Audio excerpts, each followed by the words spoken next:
ಸಂಖ್ಯಾಶಾಸ್ತ್ರದಲ್ಲಿ ಈ ಒಂದು ಆವೃತ್ತಿ ವಿತರಣೆಗೆ ಸಂಬಂಧಪಟ್ಟಂತೆ ಈ ಒಂದು ಸರಾಸರಿ, ಮಧ್ಯಾಂಕ ಮತ್ತು ಬಹುಲಕ ಇವುಗಳ ಒಂದು ನಡುವಿನ ಸಂಬಂಧವನ್ನು ಮತ್ತು ಅದಕ್ಕೆ ಸಂಬಂಧಪಟ್ಟಂಥ ಪ್ರಶ್ನೆಗಳನ್ನು ಹೆಚ್ಚಾಗಿ ಕೇಳ್ತಿರ್ತಾರೆ.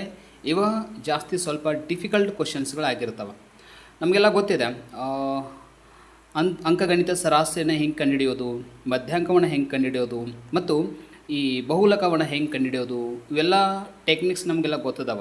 ಬಟ್ ಆದ್ರೆ ಇಲ್ಲಿ ವೇರಿಯೇಷನ್ ಅಂತ ಬರುತ್ತೆ ಅಥವಾ ಈ ರಿಲೇಷನ್ಶಿಪ್ ಅಂತ ಬರುತ್ತೆ. ಸೊ ಮೀನ್, ಮೀಡಿಯನ್, ಮೋಡ್ ಇವುಗಳ ನಡುವೆ ಇರುವಂಥ ರಿಲೇಷನ್ಶಿಪ್ಪನ್ನು ಅರ್ಥ ಮಾಡ್ಕೊಳ್ಬೇಕಾತಂದ್ರೆ ನಾವು ಇಲ್ಲಿ ನಾನು ಕೊಟ್ಟಿರುವಂತಹ ಟೇಬಲ್ ಆಗಿರ್ಬೋದು, ಆವೃತ್ತಿ ವಿತರಣೆ ಆಗಿರ್ಬೋದು, ಅಥವಾ ಈ ರೇಖೆಗಳಾಗಿರ್ಬೋದು, ಅಥವಾ ಮೀನ್, ಮೀಡಿಯನ್, ಮೋಡ್ ಅವುಗಳ ನಡುವಿನ ರಿಲೇಷನ್ಶಿಪ್ ಆಗಿರ್ಬೋದು. ಸೊ ಪ್ರತಿಯೊಂದನ್ನು ಸರಿಯಾಗಿ ಅರ್ಥ ಮಾಡಿಕೊಂಡ್ರೆ ಇಲ್ಲಿ ಅಟ್ಲೀಸ್ಟ್ ಒಂದು ಕ್ವಶನ್ ಆದರೂ ರೇಸ್ ಆಗುವಂಥ ಚಾನ್ಸಸ್ ಜಾಸ್ತಿ ಇದೆ. ಹಾಗಾಗಿ ಈ ಕ್ಲಾಸಲ್ಲಿ ಇದನ್ನು ಬಹಳ ವಿಶೇಷವಾಗಿ ನಾನಿಲ್ಲಿ ಡಿಸ್ಕಷನ್ ಮಾಡ್ತಾ ಇದ್ದೀನಿ. ಸೊ ಈ ಒಂದು ಕಾನ್ಸೆಪ್ಟ್ ನಿಮಗೆ ಅರ್ಥ ಆಗಬೇಕಾತಂದ್ರೆ ಈಗಾಗಲೇ ನಾವು ಹಿಂದಿನ ಕ್ಲಾಸಲ್ಲಿ ಡಿಸ್ಕಷನ್ ಮಾಡಿರುವಂತಹ ಈ arithmetic mean, median and mode ಅವುಗಳನ್ನು ಕ್ಯಾಲ್ಕುಲೇಷನ್ ಮಾಡುವಂತಹ ಮೆಥಡ್ಸು ಮತ್ತು ಅದನ್ನು ಕಂಡುಹಿಡಿಯುವಂಥ ವಿಧಾನ ನಮ್ಗೆ ಗೊತ್ತಿರಬೇಕಾಗತ್ತೆ. ಅಂದಾಗ ಮಾತ್ರ ಇಲ್ಲಿರುವಂಥ ಕಾನ್ಸೆಪ್ಟ್ ನಮಗೆ ಸರಿಯಾಗಿ ಅರ್ಥ ಆಗುತ್ತೆ. ಈಗ ಮೊದಲಿಗೆ ನಾನು ಒಂದೊಂದಾಗಿ ಏನು ಮಾಡ್ತೀನಿ ಅಂತಂದ್ರೆ ಸ್ಟೆಪ್ಸನ್ನು ಡಿಸ್ಕಷನ್ ಮಾಡ್ತಾ ಹೋಗ್ತೀನಿ. ಸೊ ಇಲ್ಲಿರುವಂತಹ ಡಯಾಗ್ರಾಮ್ಸ್ ಆಗಿರ್ಬೋದು ಅಥವಾ ಕ್ಯಾಲ್ಕುಲೇಷನ್ ಸಂಬಂಧಪಟ್ಟಂಥ ವಿಷಯ ಬಹಳ ವಿಶೇಷವಾಗಿರುವಂಥದ್ದು.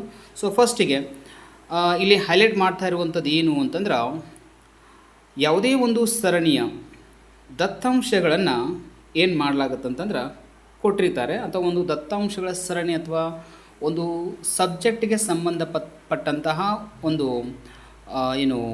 ದತ್ತಾಂಶಗಳನ್ನು ಸಂಗ್ರಹ ಮಾಡಲಾಗಿರುತ್ತೆ. ಆ ಸಂಗ್ರಹ ಮಾಡಲಾಗಿರುವಂಥ ದತ್ತಾಂಶಗಳಿಗೆ ನಾವು ಏನು ಕರಿತೀವಿ ಅಂತಂದ್ರೆ ಕಚ್ಚಾ ದತ್ತಾಂಶಗಳು ಅಂತ ಕರಿತೀವಿ.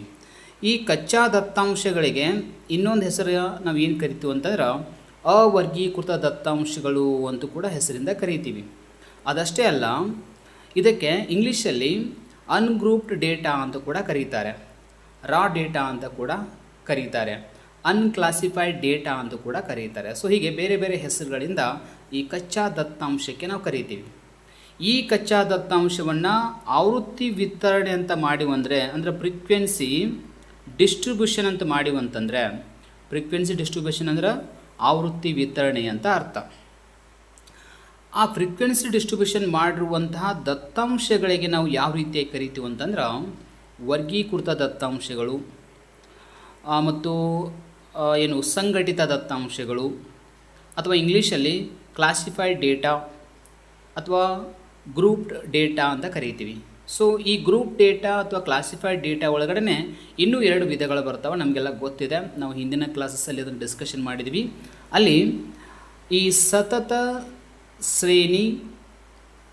ಶ್ರೇಣಿಯ ದತ್ತಾಂಶಗಳು ಮತ್ತು ಇನ್ನೊಂದು ಪೂರ್ಣಾಂಕ ಶ್ರೇಣಿಯ ದತ್ತಾಂಶಗಳು ಅಂಥೇಳಿ ಡಿಸ್ಕಷನ್ ಮಾಡಿದ್ವಿ. ಇದನ್ನು ಇಂಗ್ಲೀಷ್ ಒಳಗೆ ಪೂರ್ಣಾಂಕ ಶ್ರೇಣಿಯ ದತ್ತಾಂಶಗಳಂದ್ರೆ ಡಿಸ್ಕ್ರೀಟ್ ಸಿರೀಸ್ ಡೇಟಾ ಅಂತ ಕರಿತೀವಿ.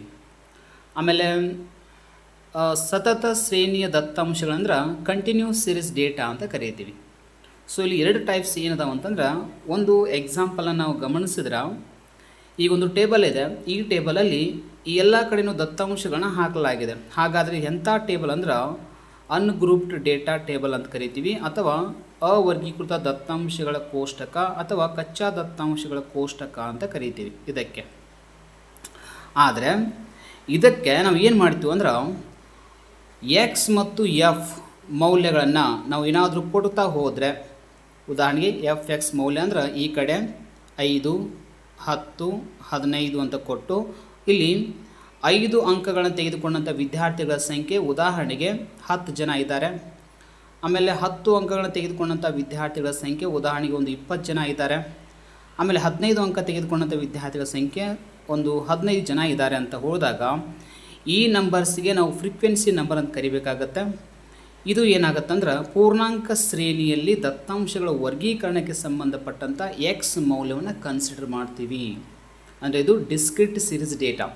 ಓಕೆನಾ? ಈ ರೀತಿಯಾಗಿ ಬರೆದ್ರೆ ಅದು ಡಿಸ್ಕ್ರೀಟ್ ಸಿರೀಸ್ ಡೇಟಾ ಆಗುತ್ತೆ ಅಥವಾ ಪೂರ್ಣಾಂಕ ಶ್ರೇಣಿಯ ದತ್ತಾಂಶ ಅಂತ ಆಗುತ್ತೆ. ನೆಕ್ಸ್ಟು ಇನ್ನೊಂದು ಹೇಳಿದ್ದೆ ನಾನು, ಗ್ರೂಪ್ಡ್ ಡೇಟಾ ಒಳಗಡೆ ಏನಾಗುತ್ತೆ ಅಂದರೆ ಎರಡು ರೀತಿ ಬರ್ತಾವೆ ಅಂಥೇಳಿ. ಅಲ್ಲಿ ಕಂಟಿನ್ಯೂಸ್ ಸೀರೀಸ್ ಅಂತ ಬರುತ್ತೆ. ಕಂಟಿನ್ಯೂಸ್ ಸೀರೀಸ್ ಡೇಟಾ ಅಥವಾ ಸತತ ಅಥವಾ ನಿರಂತರ ಶ್ರೇಣಿಯ ದತ್ತಾಂಶಗಳ ಸರಣಿ ಅಂತ ಕರಿಬೇಕಾಗತ್ತೆ. ಅದು ಎಕ್ಸಾಂಪಲ್ಲ ಇಲ್ಲಿದೆ. ಓಕೆನಾ.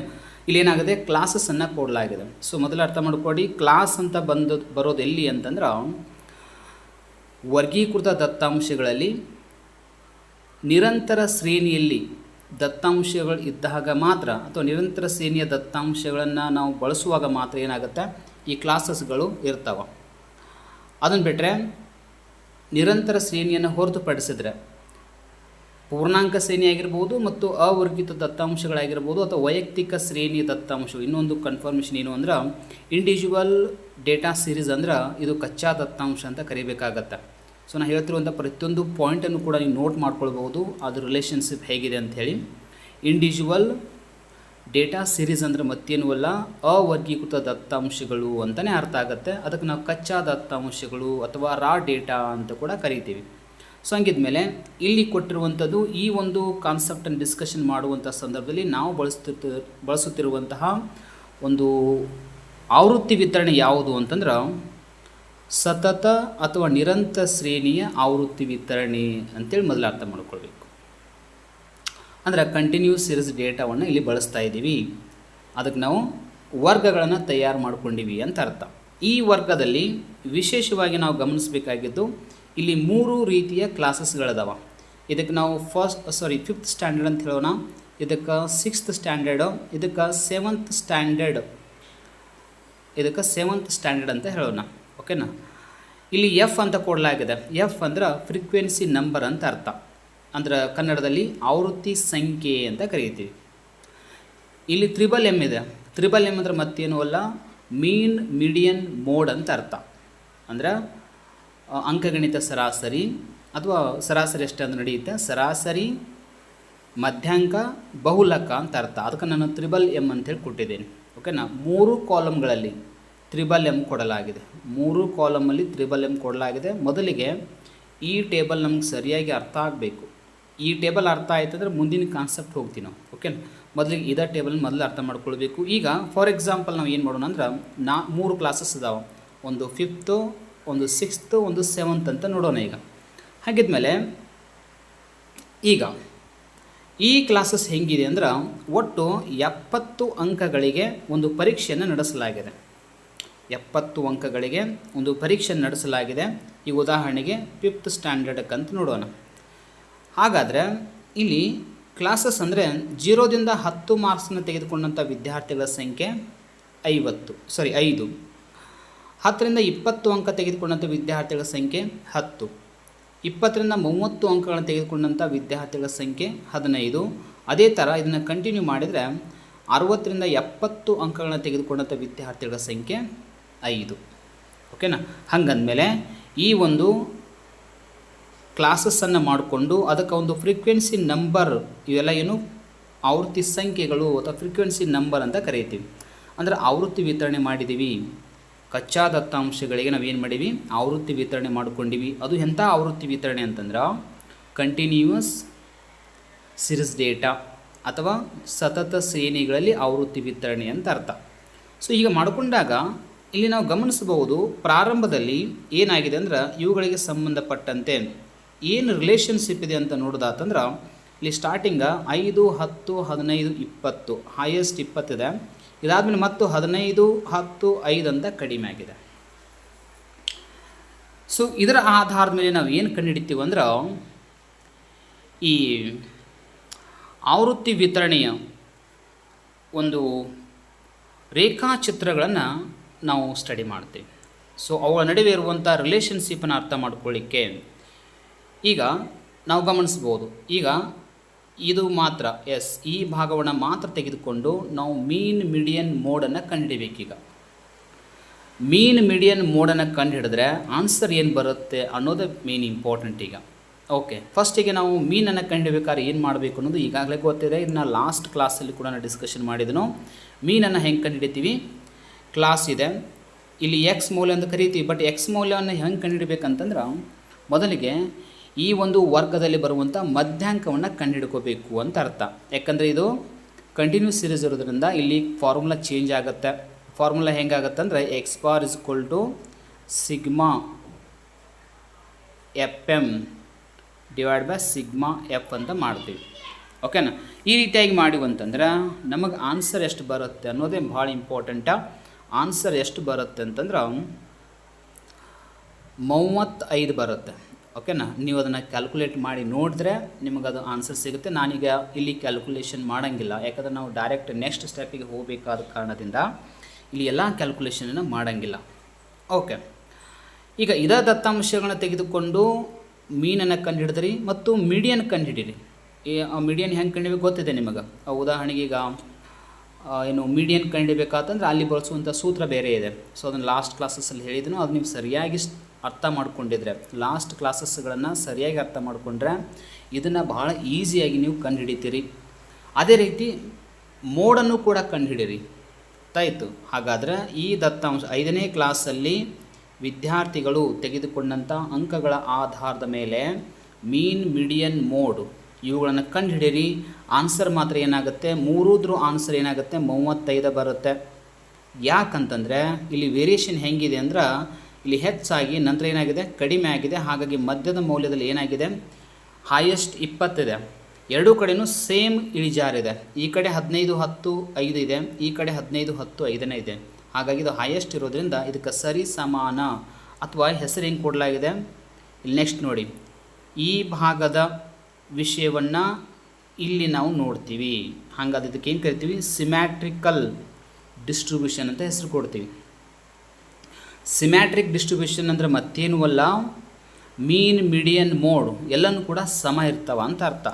ಇಲ್ಲಿ ಕೊಡಲಾಗಿದೆ ನೋಡಿ. ಮೀನ್ ಈಸ್ ಈಕ್ವಲ್ ಟು 35 ಬಂದಿದೆ, ಮೀಡಿಯನ್ ಈಸ್ ಈಕ್ವಲ್ ಟು ಕೂಡ 35 ಬಂದಿದೆ, ಆಮೇಲೆ ಮೋಡ್ ಈಸ್ ಈಕ್ವಲ್ ಟು ಇದು ಕೂಡ ಏನಾಗಿದೆ 35 ಬಂದಿದೆ. ಸೊ ಹಾಗಿದ್ಮೇಲೆ ಇಲ್ಲಿ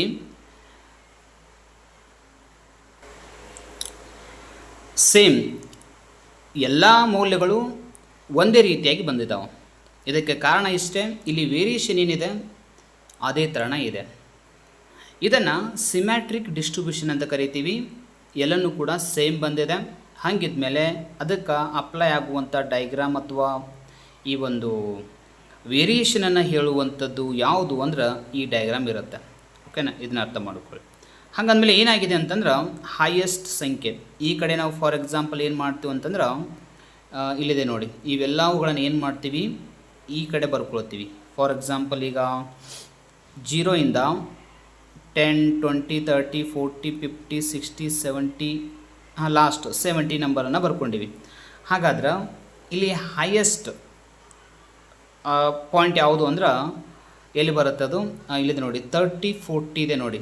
ಓಕೆ, ಇದು 30 ಅಂತ ತಿಳ್ಕೊಳ್ಳೋಣ, ಇದು 40 ಅಂತ ತಿಳ್ಕೊಳ್ಳೋಣ.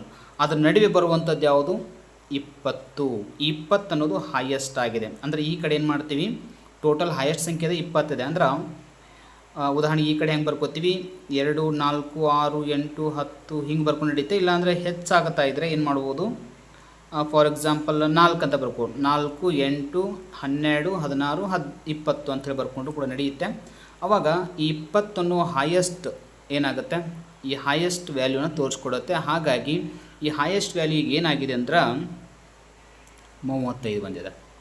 ಅಂದರೆ ಇಲ್ಲಿ 20 ಇದೆ, ಅದನ್ನು ಏನು ಮಾಡ್ತೀವಿ ನಾವು ಮೀನ್, ಮೀಡಿಯನ್ ಕಂಡಿಡಿದ ಮೇಲೆ ಅದರ ಬೆಲೆ ಎಷ್ಟು ಸಿಗುತ್ತೆ, ನಾವು 35 ಸಿಗುತ್ತೆ. ಇದು 35ಕ್ಕೆ ಇದು ಹೈಯೆಸ್ಟ್ ಸಂಖ್ಯೆ ಸಮ ಆಗಿದೆ. ಹಾಗಾಗಿ ಇದು ಮೀನ್, ಮೀಡಿಯನ್, ಮೋಡ್ ಹೇಳುವಂತಹ ಒಂದು ಮಧ್ಯದ ಪಾಯಿಂಟ್ ಅಂತ ಅರ್ಥ. ಈ ಕಡೆ ಸ್ಟಾರ್ಟಿಂಗ್ ಏನಾಗಿದೆ ಹೆಚ್ಚಾಗಿದೆ. ಓಕೆನಾ? ಇಲ್ಲಿ ಹೆಚ್ಚಾಗಿದೆ 5, 10, 15 ಅಂತೇಳಿ ಹೆಚ್ಚಾಗಿದೆ ನೋಡಿ. ಈ ಕಡೆ ಹೆಚ್ಚಾಗಿದೆ. 20 ನಂತರ ಮತ್ತೇನಾಗಿದೆ 15, 10, 5 ಅಂತೇಳಿ ಸೇಮ್ ಅದರ್ ಲೆವೆಲ್ ಕಡಿಮೆ ಆಗಿದೆ. ಇದರ ಅರ್ಥ ಸಿಂಪಲಾಗಿ ನಾವು ಅರ್ಥ ಮಾಡ್ಕೊಳ್ಬೋದು. ಸಿಮ್ಯಾಟ್ರಿಕ್ ಡಿಸ್ಟ್ರಿಬ್ಯೂಷನ್ ಅಂದರೆ ಮತ್ತೇನೂ ಅಲ್ಲ, ಮೀನ್, ಮೀಡಿಯನ್, ಮೋಡ್ ಎಲ್ಲ ಏನಾಗಿರ್ತಾವೆ ಈಕ್ವಲ್ ಆಗಿರ್ತಾವೆ. This is what the relationship among the mean, median and mode. So ಈ ರಿಲೇಷನ್ಶಿಪ್ಪನ್ನು ನಾವು ಕ್ವಶನ್ನ ಕೇಳ್ತಿರ್ತಾರೆ. ಓಕೆ, ಸಿಮ್ಯಾಟ್ರಿಕ್ ಡಿಸ್ಟ್ರಿಬ್ಯೂಷನ್ ನೀವು ಆದಷ್ಟು ಇಂಗ್ಲೀಷಲ್ಲಿನೇ ಜಾಸ್ತಿ ಶಬ್ದಗಳನ್ನು ನೆನಪಿಟ್ಟುಕೊಂಡ್ರೆ ಇಟ್ಸ್ ಬೆಟರ್. ಯಾಕಂದರೆ ನಮಗೆ ಕ್ವಶನ್ ಪೇಪರನ್ನು ಕೊಟ್ಟಾಗ ಅಲ್ಲಿ ಇಂಗ್ಲೀಷ್ ಮೀಡಿಯಮಲ್ಲೂ ಕೂಡ ಕ್ವಶನ್ಸ್ಗಳು ಇರ್ತಾವೆ. ಹಾಗಾಗಿ ನಾವು ಕ್ವಶನ್ಸನ್ನು ಇಂಗ್ಲೀಷ್ ಮೀಡಿಯಮ್ ನೋಡೋದ್ರಿಂದ ಇನ್ನಷ್ಟು ನಮಗೆ ಈಸಿಯಾಗಿ ಅರ್ಥ ಆಗುತ್ತೆ. ಕನ್ನಡದಲ್ಲಿ ಬೇರೆ ಬೇರೆ ಶಬ್ದಗಳನ್ನ ಬಳಸೋದ್ರಿಂದ ನಮಗೆ ಕೆಲವೊಮ್ಮೆ ಕ್ವಶನ್ಸ್ಗಳು ಗೊಂದಲ ಆಗುವಂಥ ಚಾನ್ಸಸ್ ಜಾಸ್ತಿ ಇರುತ್ತೆ. ಸೊ ಹಾಗಾಗಿ ಇದನ್ನು ನಾವು ಅರ್ಥ ಮಾಡ್ಕೊಳ್ಬೇಕು.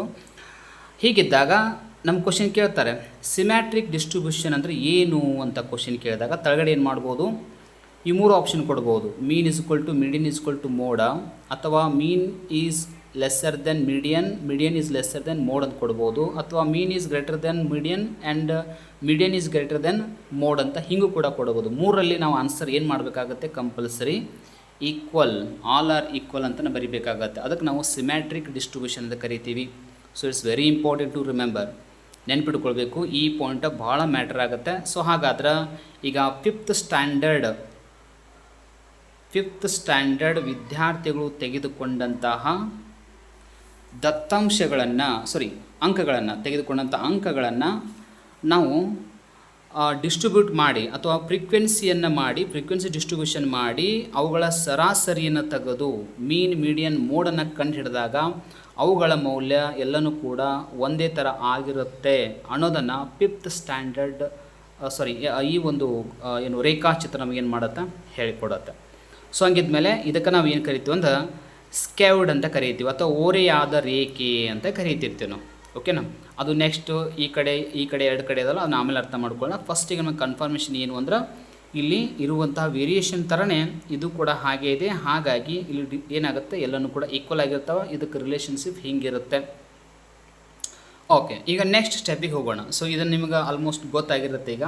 ಸೊ ಬಟ್ ನೀವು ಮೀನ್ ಮೀಡಿಯನ್ ಮೋಡನ್ನು ಕಂಡುಹಿಡಿಯೋದು ಪ್ರಾಕ್ಟಿಕಲಾಗಿ ನೀವು ಮಾಡಿದ್ರು ಕೂಡ ನೀವು ನೋಡ್ಬೋದು, ಯಾಕಂದರೆ ಈಗಾಗಲೇ ನಿಮಗೆ ಮೆಥಡ್ಸ್ ಗೊತ್ತದಾವ, ಲಾಸ್ಟ್ ಕ್ಲಾಸಸ್ಸಲ್ಲಿ ಅದ್ರ ಬಗ್ಗೆ ಹೇಳಿದನು. So next important 6th standard. ಓಕೆನಾ? 6th ಸ್ಟ್ಯಾಂಡರ್ಡ್ ವಿದ್ಯಾರ್ಥಿಗಳು ತೆಗೆದುಕೊಂಡಂಥ ಅಂಕಗಳನ್ನು ನೋಡಿದಾಗ ಎಷ್ಟೆಷ್ಟು ಅಂಕಗಳು ತೆಗೆದುಕೊಂಡಿದ್ದಾರೆ ಅಂದ್ರೆ, 0ರಿಂದ 10 ಅಂಕಗಳನ್ನು ತೆಗೆದುಕೊಂಡಂಥ ಸಂಖ್ಯೆ ಎಷ್ಟಿದೆ, 5 ಇದೆ. 10ರಿಂದ 20 ಅಂಕಗಳನ್ನು ತೆಗೆದುಕೊಂಡಂಥ ಸಂಖ್ಯೆ ಇಲ್ಲಿ 15 ಇದೆ. ಬಟ್ ಇಲ್ಲಿ 5th ಎಷ್ಟಾಗಿತ್ತು, 10 ಜನ ಮಾತ್ರ ಇದ್ದರು. ಇನ್ನು 20ರಿಂದ 30 ಅಂಕಗಳನ್ನು ತೆಗೆದುಕೊಂಡಂಥ ವಿದ್ಯಾರ್ಥಿಗಳ ಸಂಖ್ಯೆ 40 ಇದೆ. ಮತ್ತು 30ರಿಂದ 40 ಅಂಕ ತೆಗೆದುಕೊಂಡಂಥ ವಿದ್ಯಾರ್ಥಿಗಳ ಸಂಖ್ಯೆ 25 ಇದೆ. ಮತ್ತು 40ರಿಂದ 50 ಅಂಕಗಳನ್ನು ತೆಗೆದುಕೊಂಡಂಥ ವಿದ್ಯಾರ್ಥಿಗಳ ಸಂಖ್ಯೆ 20 ಇದೆ. ಮತ್ತು 50ರಿಂದ 60 ಅಂಕಗಳನ್ನು ತೆಗೆದುಕೊಂಡಂಥ ವಿದ್ಯಾರ್ಥಿಗಳ ಸಂಖ್ಯೆ 10 ಇದೆ. ಮತ್ತು 60ರಿಂದ 70 ಅಂಕಗಳನ್ನು ತೆಗೆದುಕೊಂಡಂಥ ವಿದ್ಯಾರ್ಥಿಗಳ ಸಂಖ್ಯೆ 5 ಇದೆ. ಇವರನ್ನು ಎಲ್ಲನೂ ಕೂಡಿಸಿದ್ರು ಕೂಡ ನಮಗೇನಾಗುತ್ತಂದ್ರೆ ಆಗಲೇ ಸಿಕ್ಕಿರುವಂಥ ಮೌಲ್ಯನ ಸಿಗುತ್ತೆ. ಓಕೆನಾ? ಈ ಫಾರ್ ಎಕ್ಸಾಂಪಲ್ ಇವನು ಕೂಡಿಸಿದ್ರೆ ಎಷ್ಟಾಗುತ್ತೆ, 8 ಜನ ವಿದ್ಯಾರ್ಥಿಗಳು ಅಂತಂದರೆ ಈಗ ಹೇಳ್ಬೋದು ಎಷ್ಟು, 15 ಒಂದು 20, ಇದು 30 ಆಗುತ್ತೆ. Okay, 1 minute. ಇದು 30, ಇದು 30, 60 ಪ್ಲಸ್ 20, 80 ಜನ. ಟೋಟಲ್ 80 ವಿದ್ಯಾರ್ಥಿಗಳಿಗೆ ಸಂಬಂಧಪಟ್ಟಂಗಿದೆ. ಎಲ್ಲ ಕ್ಲಾಸಸ್ಸಲ್ಲೂ ಕೂಡ 80 ವಿದ್ಯಾರ್ಥಿಗಳು ಅದಾರೆ ಅಂತ ಅಂದ್ಕೊಳ್ಬೇಕೀಗ. ಓಕೆನಾ? ಆ ರೀತಿಯಾದ ಒಂದು ಉದಾಹರಣೆನ ನಾವು ಇಲ್ಲಿ ಕನ್ಸಿಡರ್ ಮಾಡ್ತಾಯಿದ್ದೀವಿ. ಓಕೆ, ಇಲ್ಲಿ ಏನು ಡಿಫ್ರೆನ್ಸ್ ಏನಾಗಿದೆ, ಈ ಫಸ್ಟ್ ಇರುವಂಥ 5th ಸ್ಟ್ಯಾಂಡರ್ಡಲ್ಲಿರುವಂಥ ಫ್ರೀಕ್ವೆನ್ಸಿ ನಂಬರ್ಗೆ ಮತ್ತು 6th ಸ್ಟ್ಯಾಂಡರ್ಡಲ್ಲಿರುವಂಥ ಫ್ರೀಕ್ವೆನ್ಸಿ ನಂಬರ್ಸ್ಗೆ ವ್ಯತ್ಯಾಸ ಆಗಿರೋದಿಷ್ಟೇ. ಇಲ್ಲಿ ಮಧ್ಯದಲ್ಲಿ ಹೈಯೆಸ್ಟ್ ನಂಬರ್ ಬಂದಿದೆ. ಬಟ್ ಇಲ್ಲಿ ಏನಾಗಿದೆ, ಪ್ರಾರಂಭದಲ್ಲಿನೇ 1, 2, 3ನೇ ಸಂಖ್ಯೆ ಆದಮೇಲೆ ಹೈಯೆಸ್ಟ್ ಸಂಖ್ಯೆ ಬಂದುಬಿಟ್ಟಿದೆ. ಸೊ ಇವಾಗ ವೇರಿಯೇಷನ್ ಏನಾಗುತ್ತೆ, ಚೇಂಜ್ ಆಗುತ್ತೆ. ಸೊ ಆ ವೇರಿಯೇಷನನ್ನು ನೋಡುವಂಥದ್ದೇ ಬಹಳ ಇಂಪಾರ್ಟೆಂಟ. ಈ ಟೈಮಲ್ಲಿ ಏನಾಗ್ಬೋದು ಅಂದ್ರೆ ವೇರಿಯೇಷನ್ ಚೇಂಜ್ ಆಗುತ್ತೆ. ಇಟ್ ಮೀನ್ಸ್ ಏನು, ಮೀನ್ ಮೀಡಿಯನ್ ಮೋಡ್ ಅವುಗಳ ಮೌಲ್ಯ ಕೂಡ ಚೇಂಜ್ ಆಗುತ್ತೆ. ಎಲ್ಲ ಕೂಡ ಈಕ್ವಲ್ ಬರೋಂಗಿಲ್ಲ ಅಂತ ಅರ್ಥ ಆಗುತ್ತೆ. You can calculate it through the formula of mean median and mode which is discussed in the last classes. Okay, ಈಗ ಇದನ್ನು ಬಳಸ್ಕೊಂಡು ಪ್ಲಸ್ 6th ಸ್ಟ್ಯಾಂಡರ್ಡ್ ವಿದ್ಯಾರ್ಥಿಗಳು ತೆಗೆದುಕೊಂಡಂಥ ಅಂಕಗಳ ಆಧಾರದ ಮೇಲೆ ಫ್ರೀಕ್ವೆನ್ಸಿಯನ್ನು ನಂಬರನ್ನು ಪಡ್ಕೊಂಡಿವಿ. ಇದರ ಆಧಾರದ ಮೇಲೆ ನೀವೇನು ಮಾಡ್ಬೋದು, ಮೀನ್ ಮೀಡಿಯನ್ ಮೋಡನ್ನು ಕಂಡುಹಿಡಿದ್ರೆ ನಿಮಗೆ ಸಿಗುವಂಥ ಆನ್ಸರ ಇದಾಗಿರುತ್ತೆ. ಸೊ ಇಲ್ಲಿದೆ ನೋಡಿ, ಇದಾಗಿರುತ್ತೆ. ಅಂದ್ರೆ ಮೀನ್ ಎಷ್ಟು ಬರುತ್ತೆ, 32.5 ಬರುತ್ತೆ. ಮೀಡಿಯನ್ ಎಷ್ಟು ಬರುತ್ತೆ, 30 ಬರುತ್ತೆ. ಮೋಡ್ ಎಷ್ಟು ಬರುತ್ತೆ, 26.25 ಬರುತ್ತೆ. ನೀವು ಇದನ್ನು ಕ್ಯಾಲ್ಕುಲೇಟ್ ಮಾಡಿದರೆ ನಿಮಗೆ ಗೊತ್ತಾಗುತ್ತೆ. ಅದನ್ನೆಲ್ಲ ನಾನು ಇಲ್ಲಿ ಡಿಸ್ಕಷನ್ ಮಾಡೋದಿಲ್ಲ. ನೀವು ಒಂದು ಪೆನ್ನು ಬುಕ್ಕ ತೆಗೆದುಕೊಂಡು ನೀವೇ ಅದನ್ನು ಕ್ಯಾಲ್ಕುಲೇಟ್ ಮಾಡಿ, ಆವಾಗ ನಿಮಗೆ ಆನ್ಸರ ಕರೆಕ್ಟ್ ಬಂದರೆ ಇದು ನಿಮಗೆ ಮತ್ತಷ್ಟು ಈಸಿಯಾಗಿ ಅರ್ಥ ಆಗುತ್ತೆ. ಸೊ ಇಲ್ಲಿ ಏನಾಗಿದೆ ಅಂದರೆ ವೇರಿಯೇಷನು, ಓಕೆ, ಒಂದು ನಾವು ಗಮನಿಸೋಣ. ಇಲ್ಲಿ ಸ್ಟಾರ್ಟಿಂಗ ಏನಾಗಿದೆ ಅಂದ್ರೆ 2 ಸಂಖ್ಯೆ ಆದಮೇಲೆ 40 ಬಂದ ಕಾರಣದಿಂದ ಮೀನ್ ವ್ಯಾಲ್ಯೂ ಹೆಚ್ಚಾಗಿದೆ. ಆಮೇಲೆ ಮೀಡಿಯನ್ ವ್ಯಾಲ್ಯೂ ಅದಕ್ಕಿಂತ ಕಡಿಮೆ ಇದೆ. ಮತ್ತು ಮೋಡ್ ವ್ಯಾಲ್ಯೂ ಅದಕ್ಕಿಂತ ಕಡಿಮೆ ಆಗಿದೆ. ಇದಕ್ಕೆ ನಾವು ಏನು ಕರಿತೀವಿ ಅಂದ್ರೆ ಪಾಸಿಟಿವ್ಲಿ ಸ್ಕೇವ್ಡ್ ಮೆಥಡ್ ಅಂತ ಕರಿತೀವಿ. ಪಾಸಿಟಿವ್ ಕ್ವಶನ್ ಕೇಳ್ತಿರ್ತಾರೆ, ವೇರಿಯೇಷನ್ ಹೆಂಗಿದ್ದಾಗ ಹೆಂಗೆ ಕ್ವಶನ್ಸನ್ನು ಕೇಳುವಂಥ ಚಾನ್ಸಸ್ ಜಾಸ್ತಿ ಇರುತ್ತೆ. ಅಲ್ಲಿ ನಾವು ಗಮನಿಸ್ಬೋದು, ಪಾಸಿಟಿವ್ ಸ್ಕೇವ್ಡ್ ಮೆಥಡ್ ಒಳಗೆ ಯಾವುದಕ್ಕಿಂತ ಯಾವ್ದು ಹೆಚ್ಚಿರುತ್ತೆ ಅಂತ ಕ್ವಶನ್ ಕೇಳ್ತಾರೆ. ಸೊ ಯಾವುದಕ್ಕಿಂತ ಹೆಚ್ಚಿರುತ್ತೆ ಅಂತಂದ್ರೆ ಇದೇ ಪಾಯಿಂಟ್ ಏನಂದ್ರೆ ಮೋಡ್ಕಿಂತ ಮೀಡಿಯನ್ ಹೆಚ್ಚಿರುತ್ತೆ, ಮೀಡಿಯನ್ಕಿಂತ ಮೀನ್ ಹೆಚ್ಚಿರುತ್ತೆ. ಓಕೆನಾ. ಪಾಸಿಟಿವ್ಲಿ ಸ್ಕೇವ್ಡ್ ಮೆಥಡ್ ಇಲ್ಲಿ ಕೂಡ ಕೊಡಲಾಗಿದೆ ನೋಡಿ, ಪಾಸಿಟಿವ್ಲಿ ಸ್ಕೇವ್ಡ್ ಮೆಥಡ್ ಅಂತೇಳಿ ಇದು ಡಯಾಗ್ರಾಮ್ ಅದನ್ನು ಹೇಳಿಕೊಡುತ್ತೆ. ಅಂದರೆ 6th ಸ್ಟ್ಯಾಂಡರ್ಡ್ ವಿದ್ಯಾರ್ಥಿಗಳು ತೆಗೆದುಕೊಂಡಂಥ ಅಂಕಗಳನ್ನು ನಾವು ಆವೃತ್ತಿ ವಿತರಣೆಯಲ್ಲಿ ಹಾಕಿದಾಗ ಆ ಆವೃತ್ತಿ ಸಂಖ್ಯೆಗೆ ಅನುಗುಣವಾಗಿ ನಾವು ಮೀನ್ ಮೀಡಿಯನ್ ಮೋಡನ್ನು ಕಂಡುಹಿಡಿದ್ರೆ ನಮಗೆ ಬರುವಂತಹ ಡಯಾಗ್ರಾಮ ಈ ರೀತಿಯಾಗಿ ಬರುತ್ತೆ. ಬಟ್ ಇಲ್ಲಿ ಯಾವ ಥರ ವಿಶೇಷತೆ ಇದೆ ಅಂದರೆ ಈ ರೇಖೆ ಬಾಗುವಂಥ ವೇ ಚೇಂಜ್ ಆಗುತ್ತೆ. ಹೆಂಗಿದೆ ಅಂತಂದ್ರೆ ಈಗಾಗಲೇ ನೀವು ಇದನ್ನು ಕ್ಯಾಲ್ಕುಲೇಟ್ ಮಾಡಿದರೆ ನಿಮಗೆ ಮೀನ್ ಮೀಡಿಯನ್ ಮೋಡ್ ಇಷ್ಟೇ ಸಿಗುತ್ತೆ. ಅದು ನೀವು ಕ್ಯಾಲ್ಕುಲೇಟ್ ಮಾಡಿ ಅದು ಕನ್ಫರ್ಮ್ ಆಗುತ್ತೆ. ಈಗ ನಾವು ನೆಕ್ಸ್ಟ್ ಸ್ಟೆಪ್ಪಿಗೆ ಹೋಗ್ತಾ ಇದ್ದೀವಿ. ಓಕೆ, ಇಲ್ಲೇನಾಗಿದೆ ಅಂದ್ರೆ ಈ ಕಡೆ ಎಲ್ಲ ಏನು ಮಾಡಿವಿ ಅಂತಂದ್ರೆ ಈಗಾಗಲೇ ಇವ್ನು ಬರ್ಕೊಂಡಿವಿ ಏನಂತಂದ್ರೆ 0 ಇಂದ 70ವರೆಗೂ ಕೂಡ 10 ನಂಬರನ್ನ ಡಿಸ್ಟೆನ್ಸ್ ಮಾಡಿ ಬರ್ಕೊಂಡಿವಿ. ಈಗ ಮಧ್ಯದಲ್ಲಿ ಏನಾಗುತ್ತಂತಂದ್ರೆ ಬರ್ಕೊಂಡಾಗ 32.5 ಮೀನ್ ಎಲ್ಲಿ ಬರುತ್ತಂತಂದ್ರೆ ಇಲ್ಲೇ ಬರುತ್ತೆ ಇದರೊಳಗಡೆ 32.5 ಅಂತಂದ್ರೆ ಇಲ್ಲಿದೆ ನೋಡಿ 25 ಅನ್ನೋದು ಏನು ಪಾಯಿಂಟ್ ಇದೆ. ಸೊ 25 ಅನ್ನೋದು ಏನು ನಂಬರ್ ಇದೆ ಆ ಟೈಮಲ್ಲಿ ಏನಾಗುತ್ತೆ ಆ ಒಂದು ವರ್ಗದಲ್ಲಿ ಬರುವಂಥದ್ದು ಅದು ಏನಾಗಿರುತ್ತೆ ಅಂದ್ರೆ ಇಲ್ಲಿ ಹಾಗಾದರೆ ಇಲ್ಲಿ 30 ಈ ಕಡೆ ಇಲ್ಲಿ 30 ಇಲ್ಲಿ 40 ಅಂತ ಇರ್ಬೋದು. ಹಾಗಿದ್ದಾಗ ಮಧ್ಯದಲ್ಲಿ ಏನಾಗುತ್ತೆ ಅಂತಂದ್ರೆ ಹಿಂಗೆ ಬರೋಂಗಿಲ್ಲ, ಇಲ್ಲಿ ಮೀನ್ ಇಲ್ಲಿದೆ ನೋಡಿ. 1 ಮಿನಿಟು. ಇದು ಆ್ಯಕ್ಚುಲಿ ಇದಕ್ಕೆ ಪಾಸಿಟಿವ್ಲಿ ಸ್ಕೇವ್ಡ್ ಮೆಥಡು. 1 ಮಿನಿಟು. ಮೀನ್ ಜಾಸ್ತಿ ಇದೆ. Okay, good. ಮೀನ್ ಜಾಸ್ತಿ ಇದೆ. ಸೊ ಈ ಟೈಮಲ್ಲಿ ಏನಾಗುತ್ತೆ ಅಂತಂದ್ರೆ ಈ ನಂಬರ್ಸನ್ನು ಇಲ್ಲಿ ಬರ್ಕೊಂಡಿವಿ. ಸೊ ಬರ್ಕೊಂಡಾಗ ಮೀನ್ ಹೆಚ್ಚಿದೆ ನೋಡಿ, ಅಂದರೆ ಈ ಕಡೆಯಿಂದ ಹೋಗ್ಬೇಕು ನಾವು. ಈ ಕಡೆ ಅಂದರೆ ಹೆಚ್ಚು, ಈ ಕಡೆ ಬಂದರೆ ಇದು ಕಡಿಮೆ ಅಂತ ಅರ್ಥ. ಸೊ ಹಂಗಿದ್ಮೇಲೆ ಫಸ್ಟ್ ಸ್ಟಾರ್ಟಿಂಗ್ ಏನಾಗಿದೆ ಮೀನ್ ಜಾಸ್ತಿ ಇದೆ, ಮೀಡಿಯನ್ಗಿಂತನೂ ಮೀನ್ ಜಾಸ್ತಿ ಇದೆ, ಮೋಡ್ ಇದಕ್ಕಿದು ಕೂಡ ಕಡಿಮೆ ಇದೆ ಅಂತ ಅರ್ಥ. ಇದರ ಅರ್ಥ ಏನು ಅಂತಂದ್ರೆ ಈ ಪಾಯಿಂಟನ್ನು ಕನ್ಸಿಡರ್ ಮಾಡಿದರೆ ಇದು ಹೈಯೆಸ್ಟ್ ತೋರಿಸ್ಕೊಡುತ್ತೆ. ಆದರೆ ಇಲ್ಲಿ ಬಂದಂಥ ಮೌಲ್ಯಗಳು ನೋಡಿದರೆ ಈ ಕಡೆ ನಾವೇನು ಮಾಡ್ತೀವಿ ಕನ್ಸಿಡರ್ ಮಾಡ್ತೀವಿ. ಈಗ ಮೀನ್ ಬಂದಿದ್ದು 30 ಮತ್ತು 40 ಮಧ್ಯೆ, ಆದರೆ ಮೀಡಿಯನ್ ಬಂದದ್ದು ಎಲ್ಲಿ ಅಂತಂದ್ರೆ 20 ಮತ್ತು 30 ಮಧ್ಯೆ ಬರುತ್ತೆ, ಅಂದರೆ ಈ ಕಡೆ ಬರುತ್ತೆ ಸ್ವಲ್ಪ. ಆಮೇಲೆ ಮೋಡ್ ಬಂದದ್ದು 26 ಅಂದ್ರೆ ಅದು ಕೂಡ 20 ಮತ್ತು 30 ನಡುವಿನ ಈ ಕಡೆನೇ ಬರುತ್ತೆ ಅಂತ ಅರ್ಥ. ಹೀಗಾಗಿ ಈ ರೇಖೆ ಏನಾಗುತ್ತೆ ಪ್ರಾರಂಭದಲ್ಲಿ ಹೆಚ್ಚಾಗಿ ನಂತರ ಈ ರೀತಿಯಾಗಿ ಸ್ಲೂಪ್ ಆಗುತ್ತೆ. ಇದಕ್ಕೆ ಮುಖ್ಯ ಕಾರಣ ಏನು ಅಂದ್ರೆ ಮೀನ್ ವ್ಯಾಲ್ಯೂ ಮೀಡಿಯನ್ಗಿಂತ ಜಾಸ್ತಿ ಇರೋದು, ಮೀಡಿಯನ್ ವ್ಯಾಲ್ಯೂ ಮೋಡ್ಗಿಂತ ಜಾಸ್ತಿ ಇರುವಂಥದ್ದು. ಓಕೆನಾ. ಈ ರೀತಿಯಾಗಿ ಬಂದಾಗ ಈ ರಿಲೇಷನ್ಶಿಪ್ಪನ್ನು ಏನು ಹೇಳ್ತೀವಿ ನಾವು ಪಾಸಿಟಿವ್ಲಿ ಸ್ಕೇವ್ಡ್ ಮೆಥಡ್ ಅಂತ ನಾವು ಕರಿತೀವಿ. ಸೊ ಇದಕ್ಕೆ ವಿರುದ್ಧವಾಗಿಯೇ ನಾವು ಇನ್ನೊಂದು ಮೆಥಡನ್ನು ಸ್ಟಡಿ ಮಾಡ್ಬೋದು. ಅದು 7th ಸ್ಟ್ಯಾಂಡರ್ಡ್ ವಿದ್ಯಾರ್ಥಿಗಳು ತೆಗೆದುಕೊಂಡಂಥ ಅಂಕಗಳ ಆಧಾರದ ಮೇಲೆ.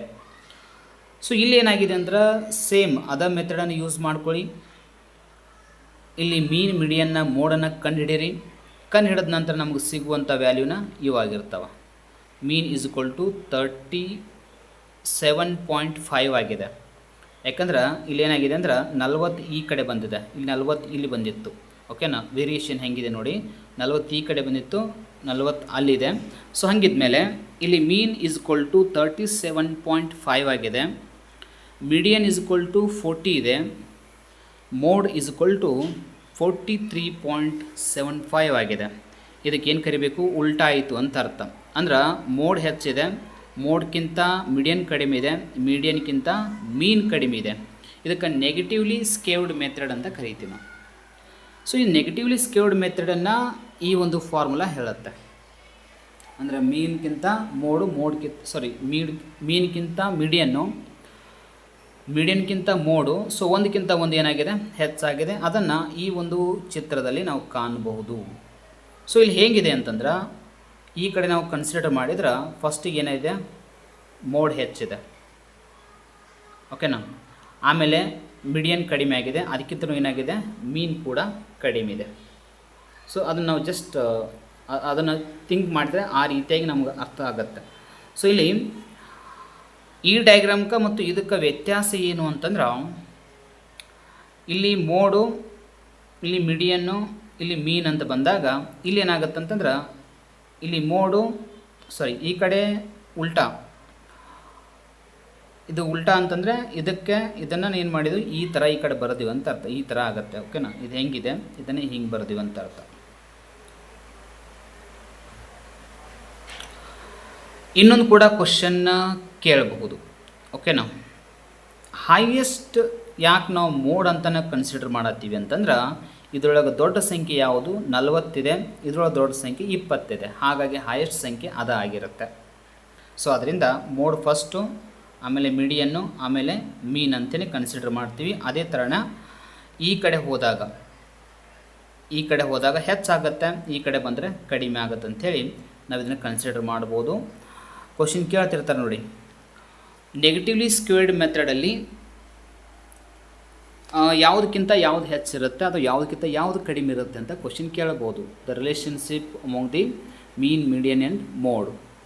ಸೊ ಹಂಗೆ ಕೇಳಿದಾಗ ನೆಗೆಟಿವ್ಲಿ ಸ್ಕ್ವೇರ್ಡ್ ಮೆಥಡ್ ಒಳಗೆ ಮೋಡ್ ಹೆಚ್ಚಿರುತ್ತೆ, ಮೀಡಿಯನ್ ಕಡಿಮೆ ಇರುತ್ತೆ, ಅದಕ್ಕಿಂತಲೂ ಮೀನ್ ಕಡಿಮೆ ಇರುತ್ತೆ. ಸೊ ಈ ರಿಲೇಷನ್ಶಿಪ್ಪನ್ನು ನಾವು ಯಾವಾಗಲೂ ಕೂಡ ನೆನಪಿಟ್ಕೊಳ್ಬೇಕು. ಇದನ್ನು 1 ಅಥವಾ 2-3 ಸರ್ತಿ ನೀವು ಕ್ಲಾಸನ್ನು ಕೇಳಿ ಇದನ್ನು ಕನ್ಫರ್ಮೇಷನ್ ಮಾಡ್ಕೊಳ್ಬೇಕಾಗತ್ತೆ. ಸೊ ಅದು ನೆನಪು ಉಳಿತಂತಂದರೆ ನಿಮ್ಗೆ ಇದಕ್ಕೆ ಸಂಬಂಧಪಟ್ಟಂಗೆ ಒಂದಾದರೂ ಕ್ವಶನ್ನ ಜಾಸ್ತಿ ಕೇಳ್ತಿರ್ತಾರೆ. ಫಾರ್ ಎಕ್ಸಾಂಪಲ್ ಕ್ಯಾಲ್ಕುಲೇಷನ್ ಬಗ್ಗೆ ಕೇಳ್ಬೋದು, ಅಥವಾ ಸಿಮೆಟ್ರಿಕ್ ಡಿಸ್ಟ್ರಿಬ್ಯೂಷನ್ ಬಗ್ಗೆ ಕೇಳ್ಬೋದು, ಪಾಸಿಟಿವ್ ಸ್ಕ್ವೇರ್ಡ್ ಮೆಥಡ್ ಬಗ್ಗೆ ಕೇಳ್ಬೋದು, ನೆಗೆಟಿವ್ಲಿ ಸ್ಕ್ವೇರ್ಡ್ ಮೆಥಡ್ ಬಗ್ಗೆ ಕೂಡ ಸ್ಕ್ಯೂಡ್ ಅಂತ ಕರಿತೀವಿ, ಸ್ಕ್ಯೂಡ್ ಮೆಥಡ್ ಬಗ್ಗೆಯೂ ಕೂಡ ಕೇಳ್ಬೋದು. ಮತ್ತು ಅಲ್ಲಿ ಯಾವ್ಯಾವ ವ್ಯಾಲ್ಯೂಗಳು ಹೆಂಗೆ ಬರ್ತಾವೆ ಅನ್ನೋದು ಕೂಡ ಕೇಳ್ಬೋದು. ಸಿಮೆಟ್ರಿಕಲ್ಲಿ ಎಲ್ಲ ಸೇಮ್ ಇರುತ್ತೆ. ಪಾಸಿಟಿವ್ ಸ್ಕ್ವೇರ್ಡಲ್ಲಿ ಮೀನ್ ಹೆಚ್ಚಿರುತ್ತೆ, ಮೀಡಿಯನ್ ಕಡಿಮೆ ಇರುತ್ತೆ, ಮೋಡ್ ಮತ್ತು ಕಡಿಮೆ ಆಗುತ್ತೆ. ಆಮೇಲೆ ನೆಗೆಟಿವ್ಲಿ ಸ್ಕ್ವೇರ್ಡ್ ಒಳಗೆ ಮೋಡ್ ಹೆಚ್ಚಿರುತ್ತೆ, ಮೀಡಿಯನ್ ಕಡಿಮೆ ಇರುತ್ತೆ, ಅದಕ್ಕಿಂತ ಮೀನ್ ಮತ್ತು ಕಡಿಮೆ ಆಗುತ್ತೆ. ಸೊ ಅದನ್ನು ಇಲ್ಲಿರುವಂತಹ ಫಾರ್ಮುಲಾಗಳ ಮೂಲಕನೂ ಕೂಡ ಕಂಡುಹಿಡಿಬೋದು. ಸೊ ಆಲ್ಮೋಸ್ಟ್ ನಾವು ಫ್ರೀಕ್ವೆನ್ಸಿ ಡಿಸ್ಟ್ರಿಬ್ಯೂಷನ್ ಮಾಡೋ ಸಂದರ್ಭದೊಳಗೆ ಈ ರೀತಿಯಾದ ಇದಕ್ಕೆ ನಾವು ಆವೃತ್ತಿ ವಕ್ರರೇಖೆ ಅಂತ ಕೂಡ ಕರಿತೀವಿ. ನಮಗೆಲ್ಲ ಗೊತ್ತಿದೆ ಆವೃತ್ತಿ ವಕ್ರರೇಖೆ. ಈಗಾಗಲೇ ನಾನು ಲಾಸ್ಟ್ ಕ್ಲಾಸಸ್ಸಲ್ಲಿ ಕೆಲವೊಂದು ಡಯಾಗ್ರಾಮ್ಗಳ ಬಗ್ಗೆ ಡಿಸ್ಕಷನ್ ಮಾಡಿದ್ದನು. ಸ್ತಂಭ ರೇಖಾಚಿತ್ರಗಳು, ಓಕೆನಾ. ಆಮೇಲೆ ಏನು ಆವೃತ್ತಿ ಸ್ತಂಭ ರೇಖಾಚಿತ್ರ ಆಗಿರ್ಬೋದು, ಅಲ್ಲಿ ಆವೃತ್ತಿ ಬಹುಭುಜಾಕೃತಿ ಅಂತ ಬಂದಿತ್ತು. ಆಮೇಲೆ ಆವೃತ್ತಿ ವಕ್ರರೇಖೆನ ಹೆಂಗೆ ಪಡಿತೀವಿ, ಸೊ ಅದನ್ನು ಕೂಡ ನಾವು ಡಿಸ್ಕಷನ್ ಮಾಡಿದನು. ಸೊ ಅದಕ್ಕೆ ಸಂಬಂಧಪಟ್ಟಂಗೆ ನಾವು ಇನ್ನೂ ಡೆಪ್ತ್ ಹೋದ ಇನ್ನೂ ವಿಷಯ ಇದೆ, ಇಲ್ಲಂತಲ್ಲ. ಬಟ್ ನಮಗೆ ಕ್ವಶನ್ಸನ್ನು ಎಲ್ಲಿ ಕೇಳಿಕ್ಕೆ ಜಾಸ್ತಿ ಇದೆ, ಬಟ್ ಯಾವ ಮೆಥಡಲ್ಲಿ ಯಾವುದು ಹೆಚ್ಚಿರುತ್ತೆ ಕಡಿಮೆ ಇರುತ್ತೆ, ಆ ರಿಲೇಷನ್ಶಿಪ್ ನಮಗೆ ಸರಿಯಾಗಿ ಅರ್ಥ ಆಗಿರಬೇಕು. ಮತ್ತು ಇದನ್ನು ಕ್ಯಾಲ್ಕುಲೇಷನ್ ಮಾಡುವಂಥ ಮೆಥಡ್ ಕೂಡ ಭಾಳ ಈಸಿ ಇದೆ. ಸೊ ಅಂತ ಏನು ಡಿಫಿಕಲ್ಟ್ ಇಲ್ಲ. ಇನ್ನು ಇದಕ್ಕೆ ಸಂಬಂಧಪಟ್ಟಂಗೆ ರಿಲೇಷನ್ಶಿಪ್ ಇನ್ನೂ ಸ್ವಲ್ಪ ಡೆಪ್ತಾಗಿ ನೋಡ್ತೀವಿ, ಅದನ್ನು ನೆಕ್ಸ್ಟ್ ಕಂಟಿನ್ಯೂ ಮಾಡೋಣ.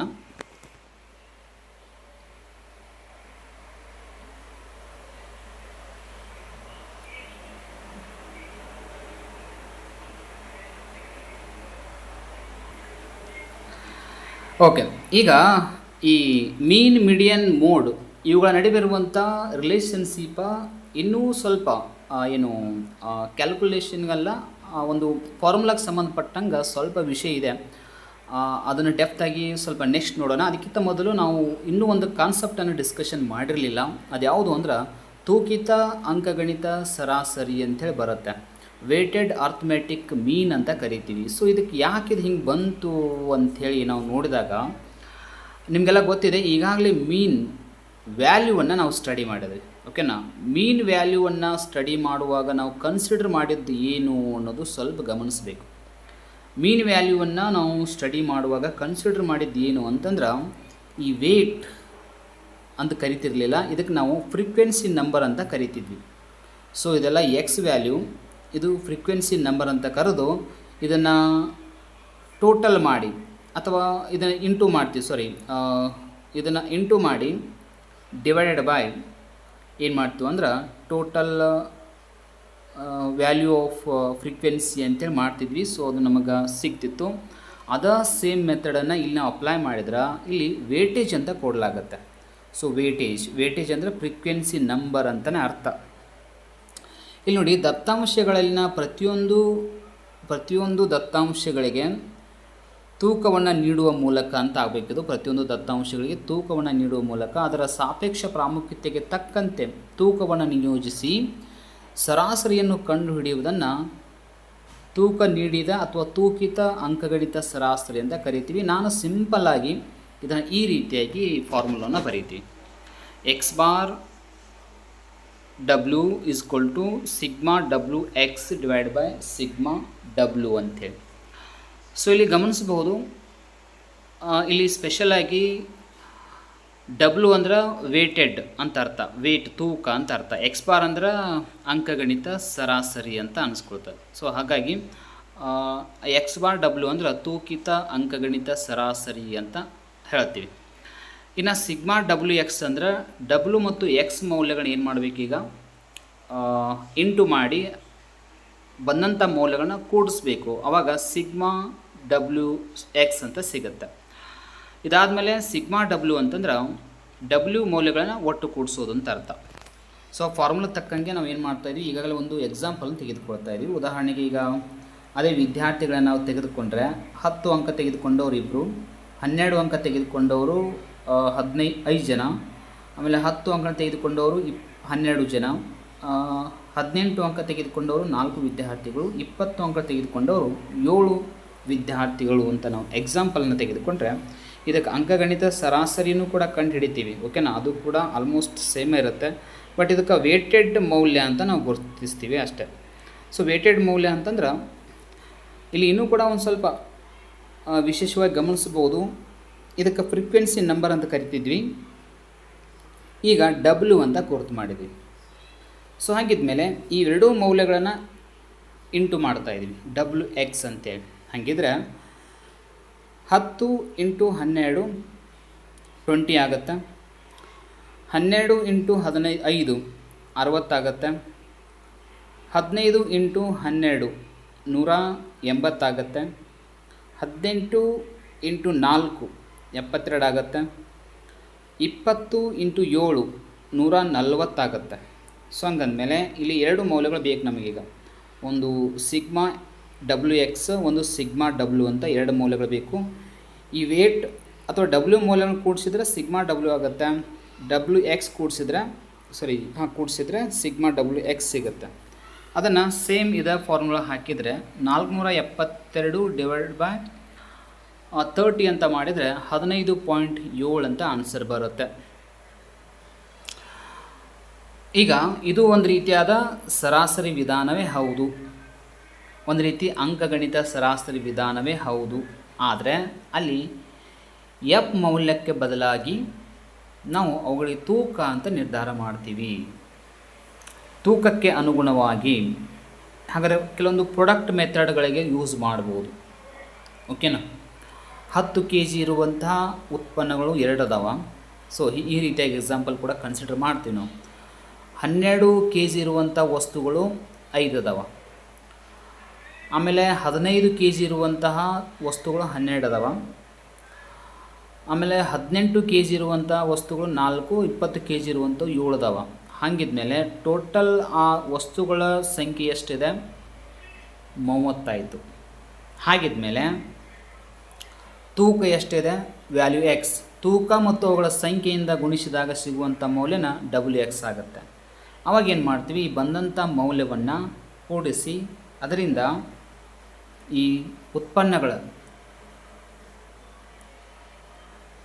ಸಂಖ್ಯೆಯಿಂದ ಭಾಗಿಸುವ ಮೂಲಕ ಏನು ಮಾಡ್ತೀವಿ, ಎಕ್ಸ್ ಬಾರ್ ಡಬ್ಲ್ಯೂ ಅಥವಾ ತೂಕಿತ ಅಂಕಗಣಿತ ಸರಾಸರಿಯನ್ನು ಕಂಡುಹಿಡಿತೀವಿ. ಸೊ ಇದು ಭಾಳ ಸಿಂಪಲ್ ಇರುವಂಥ ಟೆಕ್ನಿಕ್ಕು, ಅಂತ ಏನು ಭಾಳ ವಿಶೇಷವಾಗಿ ಡಿಫಿಕಲ್ಟ್ ಇರುವಂಥದ್ದೇನಲ್ಲ.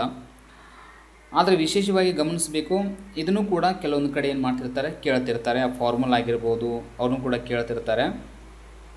ನಾವು ಸ್ಟಡಿ ಮಾಡುವಂಥ ಸಂದರ್ಭದಲ್ಲಿ ವಿಶೇಷವಾಗಿ ನಾವು ಬಳಸುವಂಥ ಟೆಕ್ನಿಕ್ಸ್ ಹೆಂಗಿರ್ತಾವೆ ಅಂತಂದ್ರೆ, ನಾವು ಭಾಳ ಸಲ ಬೇಸನ್ನು ಅರ್ಥ ಮಾಡ್ಕೊಂಡಿರೋದಿಲ್ಲ.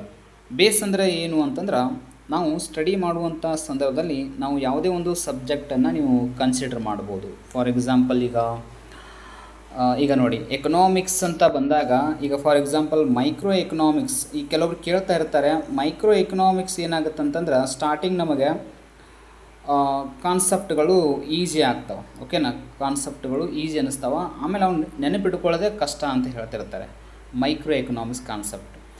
ಮೈಕ್ರೋ ಎಕನಾಮಿಕ್ಸೊಂದಿಗೆ ಇನ್ನೊಂದು ಬರೋದು ಮ್ಯಾಕ್ರೋ ಎಕನಾಮಿಕ್ಸ್ ಅಂತೇಳಿ. ಮ್ಯಾಕ್ರೋ ಎಕನಾಮಿಕ್ಸಲ್ಲಿ ಕೂಡ ಹಾಗೆ ಆಗುತ್ತೆ, ಕೆಲವೊಂದು ಪಾಯಿಂಟ್ಸ್ಗಳೆಲ್ಲ ಅಥವಾ ಕಾನ್ಸೆಪ್ಟ್ ಎಲ್ಲ ಈಸಿನೇ ಇರ್ತವೆ. ಆದರೆ ಪ್ರಾಬ್ಲಮ್ ಎಲ್ಲಿ ಆಗುತ್ತೆ, ಭಾಳ ಜನಕ್ಕೆ ಸಮಸ್ಯೆ ಆಗೋದು ಎಲ್ಲಿ ಅಂದ್ರೆ ಮ್ಯಾಥಮೆಟಿಕಲಿ ಆ್ಯಂಡ್ ಸ್ಟ್ಯಾಟಿಸ್ಟಿಕಲಿ ಕಾನ್ಸೆಪ್ಟ್ಗಳನ್ನು ಅಪ್ಲೈ ಮಾಡಿದಾಗ. ಸೊ ಭಾಳ ಜನ ಹಾಗೆ ಹೇಳ್ತಿರ್ತಾರೆ. ಈಗ ನೋಡಿ, ಮ್ಯಾಥಮೆಟಿಕಲ್ ಕಾನ್ಸೆಪ್ಟ್ಗಳನ್ನು ನಾವು ಜಾಸ್ತಿ ಮೈಕ್ರೋ ಮತ್ತು ಮ್ಯಾಕ್ರೋ ಎಕನಾಮಿಕ್ಸಲ್ಲಿ ಕಾಮನ್ ಆಗಿ ಬಳಸ್ತೀವಿ. ಆ್ಯಕ್ಚುಲಿ ಅದು ಭಾಳ ಸ್ಟ್ಯಾಂಡರ್ಡ್ ಲೆವೆಲ್ ಹೋಗುತ್ತೆ. ಈಗ ಇಂಟರ್ನ್ಯಾಷನಲ್ ಲೆವೆಲ್ಲು ನಾವು ಕಲಿತಿರೋಂಥ ಎಕನಾಮಿಕ್ಸ್ ಥರ ಕಲಿಯಂಗಿಲ್ಲ ಅವರು. ಇದೆಲ್ಲ ಬೇಸಿಕ್ ಅಂತಾರೆ, ಇವೆಲ್ಲ ಪಾಯಿಂಟ್ಗಳು ಬೇಸಿಕ್. ಅವ್ರು ಕಲಿಯೋದೆಲ್ಲ ಹೈ ಲೆವೆಲ್. ಅಂದರೆ ಏನು ಅಂದ್ರೆ ಎಕನಾಮಿಕ್ ಟರ್ಮ್ಸ್ ಇದಾವಲ್ಲ, ಏನು ಅವು ವೇರಿಯಬಲ್ಸ್ ಇದಾವಲ್ಲ, ಅವಕ್ಕೆಲ್ಲನೂ ಕೂಡ ಮ್ಯಾಥಮೆಟಿಕ್ಸನ್ನು ಅಪ್ಲೈ ಮಾಡ್ತಾರೆ. ಅಲ್ಲಿ ಎಷ್ಟೋ ವಿಷಯಗಳು ಏನಾಗ್ತವೆ, ಮ್ಯಾಥಮೆಟಿಕಲ್ ಕಾನ್ಸೆಪ್ಟ್ ಬೇಸ್ ಮೇಲೆ ಮಾಡೋದ್ರಿಂದ ಆ ಕಾನ್ಸೆಪ್ಟ್ಗಳು ಮತ್ತಷ್ಟು ವ್ಯಾಲ್ಯೂವನ್ನು ಪಡ್ಕೊಳ್ತವೆ ಮತ್ತು ಈಸಿಯಾಗಿ ಅವನ್ನ ಪ್ರೆಸೆಂಟ್ ಮಾಡಲಿಕ್ಕೆ ಹೆಲ್ಪ್ ಆಗುತ್ತೆ. ಬಟ್ ಕಾಮನ್ ಪೀಪಲ್ ಅದನ್ನು ಅರ್ಥ ಮಾಡ್ಕೊಳ್ಳಿಕ್ಕೆ ಭಾಳ ಅಂದರೆ ಭಾಳ ಟೈಮ್ ಬೇಕಾಗುತ್ತೆ. ಇಲ್ಲಿ ಇನ್ನೂ ಒಂದು ಪ್ರಾಬ್ಲಮ್ ಆಗುತ್ತೆ. ನೀವೀಗ ಸ್ಟಡಿ ಮಾಡ್ತಾ ಇರುವಂಥವರು ನೀವೇನಾದರೂ ಪ್ರೈಮರಿ ಎಜುಕೇಷನನ್ನು ಚೆನ್ನಾಗಿ ಕಲ್ತಿದ್ರೆ, ಪ್ರೈಮರಿ ಎಜುಕೇಷನನ್ನು ಮತ್ತು ಹೈಸ್ಕೂಲ್ ಎಜುಕೇಷನನ್ನು ಚೆನ್ನಾಗಿ ಕಲ್ತಿದ್ರೆ ನಿಮಗಿದು ಡಿಫಿಕಲ್ಟ್ ಅನ್ಸಂಗಿಲ್ಲ. ಯಾಕಂದ್ರೆ ಪ್ರೈಮರಿ ಮತ್ತು ಹೈಸ್ಕೂಲಲ್ಲಿ ಸ್ಪೆಷಲಾಗಿ ಈ ಮ್ಯಾಥ್ಸ್ ಏನು ಕಾನ್ಸೆಪ್ಟ್ಗಳದಾವಲ್ಲ ಅವೆಲ್ಲ ಸರಿಯಾಗಿ ಅರ್ಥ ಆದವ್ರಿಗೆ ಇದು ಭಾಳ ಯೂಸ್ಫುಲ್ ಆಗುತ್ತೆ. ಬಟ್ ಭಾಳ ವಿದ್ಯಾರ್ಥಿಗಳಿಗೆ ಏನಾಗುತ್ತೆ, ಆಲ್ಮೋಸ್ಟ್ ಪ್ರೈಮರಿ ಮತ್ತು ಆ್ಯಕ್ಚುಲಿ ಹೈಸ್ಕೂಲ್ ಎಜುಕೇಷನ್ ಅಷ್ಟು ಸ್ಟ್ಯಾಂಡರ್ಡ್ ಆಗಿರೋಂಗಿಲ್ಲ. ಆಲ್ಮೋಸ್ಟ್ ಅಲ್ಲಿ ಸ್ಕೋರ್ಗೋಸ್ಕರ ನಾವು ಏನು ಮಾಡಿರ್ತೀವಿ ಅಂದ್ರೆ ಸಬ್ಜೆಕ್ಟನ್ನು ಸ್ಟಡಿ ಮಾಡಿರ್ತೀವಿ ಹೊರತು ನಾಲೆಜ್ಗೋಸ್ಕರ ಅಲ್ಲ. ಬಟ್ ಇವಾಗ ಏನು ಮಾಡ್ತೀವಿ ನಾವು, ಕೆಲವೊಮ್ಮೆ ನೀವು ರೆಫರ್ ಮಾಡುವಂಥ ಬುಕ್ಸ್ ಕೂಡ ಹೆಂಗಿರಲಿ ಅಂತಂದ್ರೆ, ನೀವು ಒಮ್ಮೆ ಹೈ ಲೆವೆಲ್ಗೆ ಹೋಗಬೇಡಿ. ಸೊ ಯಾವುದೇ ಸಬ್ಜೆಕ್ಟ್ ಇರಲಿ, I am not talking about only the subject particularly, ಯಾವುದೇ ಸಬ್ಜೆಕ್ಟ್ ಇರಲಿ, ಆ ಸಬ್ಜೆಕ್ಟನ್ನು ಅರ್ಥ ಮಾಡ್ಕೊಳ್ಬೇಕಾದ್ರೆ ನಾವು ಬೇಸಿಕ್ಕಾಗಿ ಹೋಗಬೇಕಾಗಿದ್ದು ಮೊದಲಿಗೆ ಪ್ರೈಮರಿ ಮತ್ತು ಹೈಸ್ಕೂಲ್ ಬುಕ್ಸ್ಗಳಿಗೆ ಹೋಗಬೇಕಾಗತ್ತೆ. ಯಾಕಂದರೆ ನಾವು ಮೊದಲಿಗೆ ನಮ್ಗೆ ಬೇಸ್ ಕೊಡೋದೇ ಅಲ್ಲಿಂದನ. ನಾವು ಭಾಳ ಸಲ ಮಿಸ್ಟೇಕ್ ಏನು ಮಾಡ್ಕೊಳ್ತೀವಿ ಅಂತಂದ್ರೆ, ನಾವು ರೆಫರೆನ್ಸ್ ಬುಕ್ಸನ್ನು ಸ್ಟಡಿ ಮಾಡ್ತಿರ್ತೀವಿ. ರೆಫರೆನ್ಸ್ ಅಂದರೆ ಈಗೆಲ್ಲ ದೊಡ್ಡ ದೊಡ್ಡ ಬುಕ್ಸ್ಗಳು, ಕಾಂಪಿಟೇಟಿವ್ ಎಕ್ಸಾಮ್ಗೆ ಓದ್ತಿರುವಂಥ ಬುಕ್ಸ್ಗಳನ್ನ ಸ್ಟಡಿ ಮಾಡ್ತೀವಿ. ಅಲ್ಲಿ ಅವರು ಬಳಸಿರುವಂಥ ಮೆಥಡ್ಸ್ಗಳು ನಮ್ಗೆ ಗೊತ್ತೇ ಆಗಲ್ಲ. ಬಟ್ ಅವೆಲ್ಲ ಪ್ರೈಮರಿ ಮತ್ತು ಹೈಸ್ಕೂಲ್ ಸ್ಟಡಿ ಯಾರು ಚೆನ್ನಾಗಿ ಮಾಡಿರ್ತಿಲ್ಲ ಅವರೆಲ್ಲ ಆಲ್ರೆಡಿ ಗೊತ್ತಿರ್ತಾವೆ. ಇದರರ್ಥ ಅದು CBSE ಸ್ಕೂಲಲ್ಲಿ ಕಲೀಲಿ ಅಥವಾ ಮೊರಾರ್ಜಿಸು ಬೇರೆ ಬೇರೆ ಸ್ಕೂಲ್ಗಳಲ್ಲಿ ಕಲಿತಿರ್ತಾವೆ ವಿದ್ಯಾರ್ಥಿಗಳು, ಅಲ್ಲೆಲ್ಲ ಆಲ್ಮೋಸ್ಟ್ ಅದನ್ನು ಕಲಿಸಿರ್ತಾರೆ. ಬಟ್ ವಿದ್ಯಾರ್ಥಿಗಳು ಮರ್ತಿರ್ತಾರೆ. ಕೆಲವೊಬ್ಬರು ಅದನ್ನು ನೆನಪಿಟ್ಟುಕೊಂಡು ಅದನ್ನು ಈ ಟೈಮಲ್ಲಿ ಸರಿಯಾಗಿ ಬಳಕೆ ಮಾಡ್ಕೊಳ್ತಾರೆ. ಸೊ ಆಲ್ಮೋಸ್ಟ್ ಯಾರಿಗೆ ಪ್ರೈಮರಿ ಹೈಸ್ಕೂಲ್ ಎಜುಕೇಷನ್ ಚೆನ್ನಾಗಿ ಆಗಿರಂಗಿಲ್ಲ ಅವರಿಗೆ ಈ ಒಂದು ಎಕನಾಮಿಕ್ಸ್ ಡಿಫಿಕಲ್ಟ್ ಅಂತೂ ಆಗೇ ಆಗುತ್ತೆ. ಯಾಕಂದರೆ ಇಲ್ಲಿ ಎಲ್ಲನೂ ಕೂಡ ಮ್ಯಾಥಮೆಟಿಕಲಿ ಮತ್ತು ಸ್ಟ್ಯಾಟಿಸ್ಟಿಕಲಿ ಮತ್ತು ಇನ್ನೊಂದು ಎಕನಾಮೆಟ್ರಿಕ್ಸ್ ಅಂತ ಬರುತ್ತೆ. ನಾವು ಆಲ್ಮೋಸ್ಟ್ ನೋಡಿ, ಎಕನಾಮಿಕ್ಸ್ ಸಬ್ಜೆಕ್ಟನ್ನು ಕಲಿತಿರುವಂಥವರು 100% ನಾವು 3 ಸಬ್ಜೆಕ್ಟ್ಗಳಲ್ಲಿ ನಾಲೆಜನ್ನು ಹೊಂದಿರಬೇಕು. 3 ಸಬ್ಜೆಕ್ಟ್ ಯಾವುದು ಅಂತಂದ್ರೆ, ಒಂದು ಸ್ಟ್ಯಾಟಿಸ್ಟಿಕ್ಸು, ಇನ್ನೊಂದು ಮ್ಯಾಥಮೆಟಿಕ್ಸು, ಇನ್ನೊಂದು ಎಕನಾಮೆಟ್ರಿಕ್ಸ್ ಅಂತ ಬರುತ್ತೆ. ಈ 3 ಸಬ್ಜೆಕ್ಟಲ್ಲಿ ನಾವು ಯಾವಾಗ ಅರ್ಥ ಮಾಡ್ಕೊಳ್ತೀವಿ ಅಥವಾ ಯಾವಾಗ ಅವುಗಳೆಲ್ಲ ಟರ್ಮ್ಸು ಮತ್ತು ಅವುಗಳ ಒಂದು ಮೆಥಡ್ಸ್ ನಮಗೆ ಗೊತ್ತಿರ್ತಾವ, ಆವಾಗಲೇ ಎಕನಾಮಿಕ್ಸ್ ನಮಗೆ ಪರಿಪೂರ್ಣವಾಗಿ ತಿಳಿಯುತ್ತೆ. ಅಲ್ಲಿವರೆಗೂ ಕೂಡ ನಾವು ಏನು ಮಾಡಬೇಕಾಗತ್ತೆ, ಬೇಸಿಕ್ಕಾಗಿ ಸ್ಟಡಿ ಮಾಡಬೇಕಾಗತ್ತೆ. ಸೊ ಆದಷ್ಟು ನಾವೊಂದು ಸಲಹೆ ಏನು ಕೊಡ್ತೀನಿ ಅಂತಂದ್ರೆ, ಈಗೇನು ಎಕ್ಸಾಮ್ ಸಲುವಾಗಿರ್ಬೋದು ಅಥವಾ ಮುಂದೆ ಲೆಕ್ಚರರ್ ಆಗಿ ವಿದ್ಯಾರ್ಥಿಗಳಿಗೆ ಪಾಠ ಮಾಡೋರಾಗಿರ್ಬೋದು, ನೀವೆಲ್ಲ ಕೆಲಸ ಮಾಡಬೇಕಂತಂದ್ರೆ ನೆಕ್ಸ್ಟ್ ಬರುವಂಥ ಜನ್ರೇಷನ್ ಏನಾಗಿದೆ ಅಂದರೆ ಭಾಳ ಸ್ಪೀಡ್ ಇದೆ. ಸೊ ಅವರಿಗೆ ಈಗಲೇ ಎಲ್ಲ ಏನಾಗಿದೆ ಅಂದ್ರೆ ಮ್ಯಾಥಮೆಟಿಕಲ್ ಫಾರ್ಮುಲಾ, ಶಾರ್ಟ್ಕಟ್ ವೇಸು, ಆಮೇಲೆ ಕ್ಯಾಲ್ಕುಲೇಷನ್ ಮಾಡುವಂಥ ಸ್ಪೀಡ್ ಭಾಳ ಇದೆ. ಸೊ ಇದನ್ನೆಲ್ಲ ಅವರು ಭಾಳ ಸ್ಪೀಡ್ ಮಾಡ್ತಾರೆ. ಆವಾಗ ನಾವು ಟೀಚ್ ಮಾಡೋದು ಅಂತಹ ವಿದ್ಯಾರ್ಥಿಗಳಂದಮೇಲೆ ಅವ್ರಿಗಿಂತ ಸ್ಪೀಡಾಗಿ ನಾವು ಕ್ಯಾಲ್ಕುಲೇಷನ್ ಮಾಡುವಂಥದ್ದು ಮತ್ತು ಫಾರ್ಮುಲಾಗಳನ್ನು ಅಪ್ಲೈ ಮಾಡುವಂಥದ್ದೆಲ್ಲ ಮಾಡಬೇಕಾಗತ್ತೆ. ಈಗ ನಿಮಗೆ ಬೆಸ್ಟ್ ಎಕ್ಸಾಂಪಲ್ ಅಂದರೆ ಇನ್ನೊಂದು ಹೇಳ್ಬೇಕಂತಂದ್ರೆ ಪಿ ಯು ಸಿ ಲೆಕ್ಚರರ್ಸ್ ಅಂತಂದ್ರೆ, ಈಗ PU ಟೀಚ್ ಮಾಡ್ತಿರ್ತಾರಲ್ಲ, ಸೊ ಆ ಲೆಕ್ಚರ್ಸನ್ನು ಈಗ ಅಪಾಯಿಂಟ್ಮೆಂಟು 2000 ನೇರ್ ಏನು ಅಪಾಯಿಂಟ್ಮೆಂಟ್ ಆಗಿರ್ತಾರಲ್ಲ, ಸೊ ಅವರು ಟೀಚ್ ಮಾಡುವಂಥ ಒಂದು ಮೆಥಡ್ ನೀವು ಓದ್ಬಿಟ್ರೆ ಭಾಳ ವ್ಯತ್ಯಾಸ ಇದೆ. ಭಾಳ ಜನಕ್ಕೆ P U C statistics for ಎಕನಾಮಿಕ್ಸನ್ನು ಸರಿಯಾಗಿ ಟೀಚ್ ಮಾಡಲಿಕ್ಕಾಗೋದಿಲ್ಲ. ಯಾಕಂದರೆ ಅವರಿಗೆ ಬೇಸಿಕ್ ಏನೂ ಸಿಕ್ಕಿರಂಗಿಲ್ಲ. ಜಸ್ಟ್ ಅವರು ಆ ಒಂದು ಟೈಮಲ್ಲಿ ಒಂದು ಎಕ್ಸಾಮ್ ಲೆವೆಲ್ಗೆ ಏನೋ ಒಂದು ಸ್ವಲ್ಪ ಓದಿ ಅಪಾಯಿಂಟ್ಮೆಂಟ್ ಆಗಿರೋರು ಇರ್ತಾರೆ. ಹೀಗಾಗಿ ಅವರಿಗೆ ಸ್ಟ್ಯಾಟಿಸ್ಟಿಕ್ಸ್ ಫಾರ್ ಎಕನಾಮಿಕ್ಸನ್ನು ಸರಿಯಾಗಿ ಟೀಚ್ ಮಾಡಲಿಕ್ಕಾಗೋದಿಲ್ಲ. ಇಲ್ಲಿ ಹಲವಾರು ಕಾನ್ಸೆಪ್ಟ್ ಡಿಫಿಕಲ್ಟ್ ಅದಾವೆ. ನೀವು ಇನ್ನೊಂದು ವಿಶೇಷತೆ ಗಮನಿಸಿ, ಎಕನಾಮಿಕ್ಸ್ ಸಬ್ಜೆಕ್ಟ್ ಸಂಬಂಧಪಟ್ಟಂಗೆ ಸ್ಟ್ಯಾಟಿಸ್ಟಿಕ್ಸ್ ಫಾರ್ ಎಕನಾಮಿಕ್ಸ್ ಅಂತ ಬಂತಂದರೆ ನಾವು P U C first year ಏನು ಬುಕ್ ಇದೆ ಆ ಬುಕ್ಕವನ್ನು ಸರಿಯಾಗಿ ಓದಲೇಬೇಕು. ಯಾಕಂದರೆ ಬೇಸಿಕ್ ಎಲ್ಲ ಕಾನ್ಸೆಪ್ಟ್ಗಳನ್ನ ಅಲ್ಲಿ ಕೊಡಲಾಗಿದೆ. ನಮಗೆ ಎಕನಾಮಿಕ್ಸ್ ಏನು ಬೇಕಲ್ಲ ಅದೆಲ್ಲ ಸ್ಪೆಷಲಾಗಿ ಸ್ಟ್ಯಾಟಿಸ್ಟಿಕ್ಸು ಅಲ್ಲಿ ಏನೇನು ಹೈಲೈಟ್ ಮಾಡಲಾಗಿದೆ ಅನ್ನೋದನ್ನು ಸಿಂಪಲಾಗಿ ಹೇಳಿಬಿಡ್ತೀನಿ. ಒಂದು, ಡೇಟಾವನ್ನು ಹೆಂಗೆ ಕಲೆಕ್ಟ್ ಮಾಡಬೇಕು ಅನ್ನೋದ್ರ ಬಗ್ಗೆ ಹೇಳಿದ್ದಾರೆ. ಅವುಗಳನ್ನ ಹೇಗೆ ಡಿಸ್ಟ್ರಿಬ್ಯೂಷನ್ ಮಾಡಬೇಕು ಅಥವಾ ಅವುಗಳನ್ನ ಹೇಗೆ ಸಂಘಟನೆ ಮಾಡಬೇಕು ಅನ್ನೋದ್ರ ಬಗ್ಗೆ ಹೇಳಿದ್ದಾರೆ. ಆಮೇಲೆ ಅವುಗಳನ್ನು ಹೆಂಗೆ ಪ್ರೆಸೆಂಟ್ ಮಾಡಬೇಕು and what are the tools can be used in presenting of data. ಅಂದ್ರೆ ಈ ದತ್ತಾಂಶಗಳನ್ನು ಪ್ರೆಸೆಂಟ್ ಮಾಡೋ ಸಂದರ್ಭದೊಳಗೆ ಏನೇನು ಟೆಕ್ನಿಕ್ಸನ್ನು ಯೂಸ್ ಮಾಡಬೇಕು, ಎಂಥ ಡಯಾಗ್ರಾಮ್ಸನ್ನು ಯೂಸ್ ಮಾಡಬೇಕು, ಅವುಗಳನ್ನ ಹೆಂಗೆ ಪ್ರೆಸೆಂಟ್ ಮಾಡಬೇಕು ಅನ್ನೋದು ಕೂಡ ಬಗ್ಗೆ ಹೇಳಿದ್ದಾರೆ. ಇದಾದಮೇಲೆ ಮೇಜರ್ಸ್ ಆಫ್ ಸೆಂಟ್ರಲ್ ಟೆಂಡೆನ್ಸಿ, ಈಗೇನು ನಾನು ಡಿಸ್ಕಷನ್ ಮಾಡ್ತಾ ಇದ್ದೀವಲ್ಲ, ಲಾಸ್ಟ್ ಕ್ಲಾಸಲ್ಲಿ ಮಾಡಿರ್ಬೋದು ಅಥವಾ ಈಗ ಮಾಡಿರ್ಬೋದು, ಎಲ್ಲವೂ ಕೂಡ ಏನಾಗಿದೆ ಅಂದ್ರೆ P U C first statistics for economics ಬುಕ್ಸಲ್ಲಿ ಇರುವಂಥ ವಿಷಯಗಳು ಭಾಳ ಅದಾವ. ಇದಾದಮೇಲೆ ಇನ್ನೂ ವಿಷಯವನ್ನು ಅವರು ಮೇಜರ್ಸ್ ಆಫ್ ಡಿಸ್ಪರ್ಷನ್ ನಿಮ್ಮ ಸಿಲೆಬಸ್ಸಲ್ಲಿಲ್ಲ, ಕೆಲವೊಂದು ಸಿಲೆಬಸ್ಗಳಲ್ಲಿ ಆ ಕಾನ್ಸೆಪ್ಟ್ ಇಲ್ಲ, ಬಟ್ ಅದನ್ನೆಲ್ಲ ಪಿ ಯು ಸಿಗೆ ಇಟ್ಟಿದ್ದಾರೆ. ಮೇಜರ್ಸ್ ಆಫ್ ಡಿಸ್ಪರ್ಷನ್ ಅಂತ ಬರುತ್ತೆ, ಕೋರ್ಲೇಷನ್ ಅಂತ ಬರುತ್ತೆ. ಕೋರ್ಲೇಷನ್ ಅಂದರೆ ಅದು ಕೂಡ ಭಾಳ ಸ್ಟ್ಯಾಂಡರ್ಡ್ ಇರುವಂಥದ್ದು, ಕೋರ್ಲೇಷನ್ ಆಗಿರ್ಬೋದು. ಆಮೇಲೆ ಇನ್ನೊಂದು ಇಂಡೆಕ್ಸ್ ನಂಬರ್ಸ್ ಅಂತ ಬರುತ್ತೆ. ಸೊ ಅದೆಲ್ಲ ಸ್ಟ್ಯಾಟಿಸ್ಟಿಕಲ್ ಟೂಲ್ಸ್ ಅವೆಲ್ಲ. ಸೊ ಹಿಂಗಿದ್ಮೇಲೆ ನಾವು ಏನು ಮಾಡ್ತೀವಿ ಅಂದ್ರೆ ರೆಫರೆನ್ಸ್ ಬುಕ್ಕನ್ನು ಸ್ಟಡಿ ಮಾಡೋಕ್ಕೆ ಹೋಗ್ತೀವಿ. ಬಟ್ ನಮಗೆ ಬೇಸಿಕ್ ಎಲ್ಲ ಕಾನ್ಸೆಪ್ಟ್ ಎಲ್ಲಿ ಸಿಗುತ್ತೆ, ನಮಗೆ ಹೈಸ್ಕೂಲು ಪಿ ಯು ಸಿ ಬುಕ್ಸ್ಗಳಲ್ಲೇ ಇರುತ್ತೆ. ಸೊ ಅದನ್ನು ನಾವು ಮರಿತೀವಿ. ಸೊ ಈಗ ನೀವು ಯಾವುದೇ ಕೋಚಿಂಗ್ ಕ್ಲಾಸಸ್ಗೆ ಹೋಗಿ, ಏನು ಈಗ IAS ಕೋಚಿಂಗ್ ಹೋದರೆ ನಿಮಗೆ ಮೊದಲು ಹೇಳಿಬಿಡ್ತಾರೆ ಅವರು, ಫಸ್ಟ್ ಏನು ಮಾಡಿರಿ, ಹೈಸ್ಕೂಲ್ ಬುಕ್ಸನ್ನು ಸರಿಯಾಗಿ ಸ್ಟಡಿ ಮಾಡಿರಿ. ಅಲ್ಲಿರುವಂಥ ಪ್ರತಿಯೊಂದು ಪ್ರತಿಯೊಂದು ಶಬ್ದಗಳನ್ನು ಕೂಡ ಅರ್ಥ ಮಾಡ್ಕೊಳ್ಳಿ ಅಂತ ಹೇಳಿಬಿಡ್ತಾರೆ. ಅಂದರೆ ಯುವರ್ ಬೇಸ್ ಸ್ಟ್ರಾಂಗ್ ಆಗೋದೇ ಅಲ್ಲಿಂದ ಅಂತ ಅರ್ಥ. ಆಮೇಲೆ ನೀವೆಲ್ಲ ಪಿ ಯು ಸಿ ಬುಕ್ಸ್ ಆಗಿರ್ಬೋದು, ಡಿಗ್ರಿ ಬುಕ್ಸ್ ಎಲ್ಲ ಓದ್ಬೋದು, ಅದೆಲ್ಲ ಆಮೇಲೆ. ಬಟ್ ಮೇನ್ ಬೇಸ್ ಸ್ಟ್ರಾಂಗ್ ಆಗಬೇಕು. ಈಗ ಫಾರ್ ಎಕ್ಸಾಂಪಲ್ ನಮಗೆ ಇಲಾಸ್ಟಿಸಿಟಿ ಆಫ್ ಡಿಮ್ಯಾಂಡ್ ಅಂತ ಬತ್ತಂದರೆ ಅಲ್ಲಿ ಸ್ಟಾರ್ಟ್ ಆಯಿತು ಮ್ಯಾಥಮೆಟಿಕಲ್ ಆ್ಯಂಡ್ ಸ್ಟ್ಯಾಟಿಸ್ಟಿಕಲ್ ಅಪ್ಲಿಕೇಶನ್ಸ್ ಎಲ್ಲ ಸ್ಟಾರ್ಟ್ ಆದವು ಅಂತ ತಿಳ್ಕೊಂಡ್ಬಿಡಿ. ಅಲ್ಲಿಂದ ಇನ್ನೂ ಡೆಪ್ತ್ ಇದೆ, ವಿಷಯ ಭಾಳ ಡೆಪ್ತ್ ಹೋಗುತ್ತೆ. ಅಲ್ಲಿಂದ ಹೆಂಗಾಗತ್ತಂದ್ರೆ ಏನು ಎಲಾಸ್ಟಿಸಿಟಿ ಆಫ್ ಡಿಮ್ಯಾಂಡ್ ಅಷ್ಟೇ ಅಲ್ಲ, ಫೋರ್ಕಾಸ್ಟಿಂಗ್ ಡಿಮ್ಯಾಂಡ್ ಅಂತ ಬರುತ್ತೆ, ಡಿಮ್ಯಾಂಡ್ ಫೋರ್ಕಾಸ್ಟಿಂಗ್ ಅಂತ ಬರುತ್ತೆ. ಭವಿಷ್ಯದಲ್ಲಿ ಡಿಮ್ಯಾಂಡ್ ಎಷ್ಟು ಹೆಚ್ಚಾಗುತ್ತೆ ಕಡಿಮೆ ಆಗುತ್ತೆ ಅನ್ನೋದನ್ನು ಕೂಡ ಸ್ಟ್ಯಾಟಿಸ್ಟಿಕಲ್ ಟೂಲ್ಸನ್ನು ಯೂಸ್ ಮಾಡಿ ನಾವು ಹೇಳಬೇಕಾಗತ್ತೆ.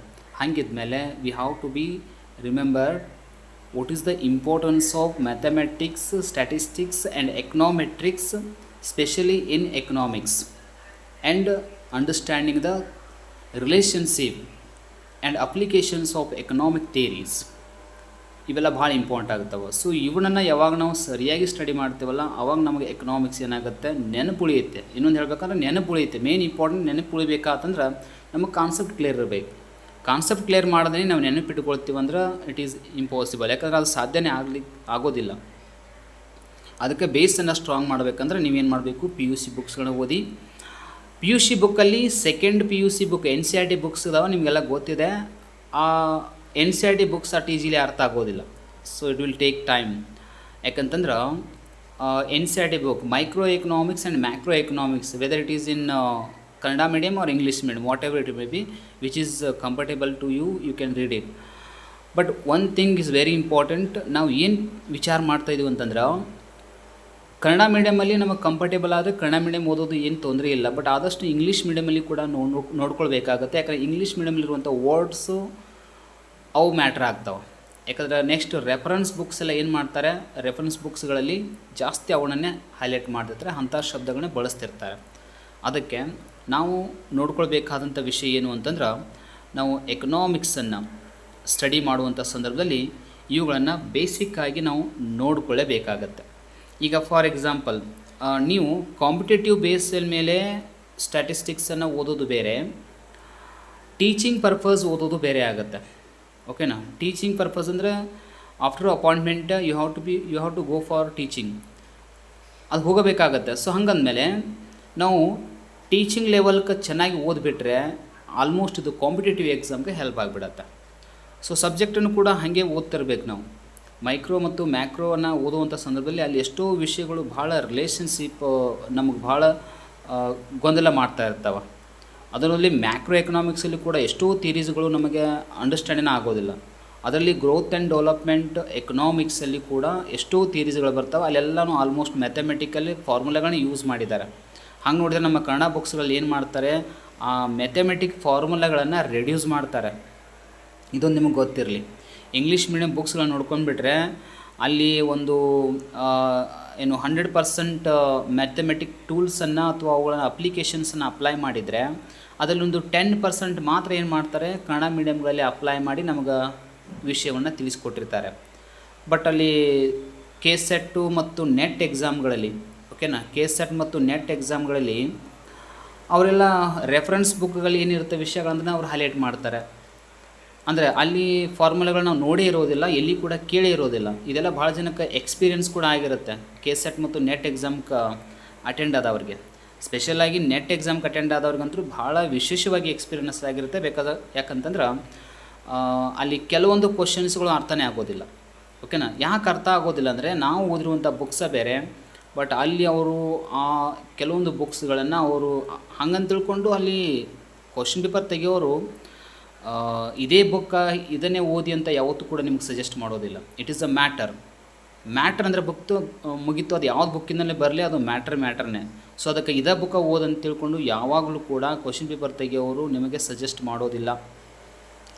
ಭಾಳ ಜನ ಕೇಳ್ತಿರ್ತಾರೆ, ಉತ್ತಮವಾದ ಬುಕ್ ಯಾವುದು, ಇಂಪಾರ್ಟೆಂಟ್ ಬುಕ್ ಯಾವುದು, ಚಲೋ ಬುಕ್ ಯಾವುದು ಅಂತ ಕೇಳ್ತಿರ್ತಾರೆ. ಬುಕ್ಸ್ಗಳಲ್ಲಿ ಚಲೋ ಕೆಟ್ಟದಂಥ ಬುಕ್ಸ್ ಇರೋಂಗಿಲ್ಲ. ಆದರೆ ಕಾನ್ಸೆಪ್ಟ್ ಕ್ಲಿಯರ್ ಆಗುವಂಥ ಬುಕ್ಸ್ಗಳು ಬೇಕಷ್ಟೆ, ಮತ್ತೇನಿಲ್ಲ. ಕಾನ್ಸೆಪ್ಟ್ಗಳು ಕ್ಲಿಯರ್ ಆಗ್ತಿರ್ಬೇಕು, ಅಂಥ ಬುಕ್ಸ್ ಇರಬೇಕು. ಅವಕ್ಕೆ ನಾವೇನು ಮಾಡ್ತೀವಿ, ಗುಡ್ ಅಂತ ಕರಿತೀವಿ. ಹಂಗೆ ನೋಡಿದ್ರೆ ಎಲ್ಲ ಬುಕ್ಸ್ಗಳಲ್ಲಿ ಕೂಡ ಒಂದಲ್ಲ ಒಂದು ವಿಷಯವನ್ನು ಚೆನ್ನಾಗಿ ಪ್ರೆಸೆಂಟ್ ಮಾಡಿ ಇರ್ತಾರೆ. ಯಾವುದೇ ಬುಕ್ ತೆಗೆದುಕೊಳ್ರಿ ನೀವು, ಕನ್ನಡ ಇಂಗ್ಲೀಷ್ ಮೀಡಿಯಮ್ ಯಾವುದೇ ತೆಗೆದುಕೊಳ್ರಿ, ಎಲ್ಲಾದರೂ ಯಾವುದಾದ್ರೂ ಕಾನ್ಸೆಪ್ಟ್ ಬಗ್ಗೆ ಒಂದು ವಿಶೇಷವಾದ ವರದಿಯನ್ನು ಕೊಟ್ಟಿರ್ತಾರೆ. ಮತ್ತು ಬುಕ್ಸನ್ನು ಬರೆಯೋರು ಕೂಡ ಏನು ಮಾಡ್ತಾರೆ, ಸ್ವಲ್ಪ ವಿಶೇಷವಾಗಿ ಅವರು ಹೊಸತನ ಅಥವಾ ಏನಾದರೂ ಇನೋವೇಷನ್ಸನ್ನು ಮಾಡಿ ಅದಕ್ಕೆ ಅಪ್ಲಿಕೇಶನ್ ಅಥವಾ ಅದಕ್ಕೆ ಅನ್ವಯವಾಗುವಂಥ ವಿಷಯಗಳನ್ನ ಪ್ರೆಸೆಂಟ್ ಮಾಡಿರ್ತಾರೆ. ಸೊ ಅದಕ್ಕೆ ನಾವು ಫೋಕಸ್ ಮಾಡಬೇಕು. ಸೊ ಅದು ಕೂಡ ಮ್ಯಾಟ್ರ್ ಆಗುತ್ತೆ.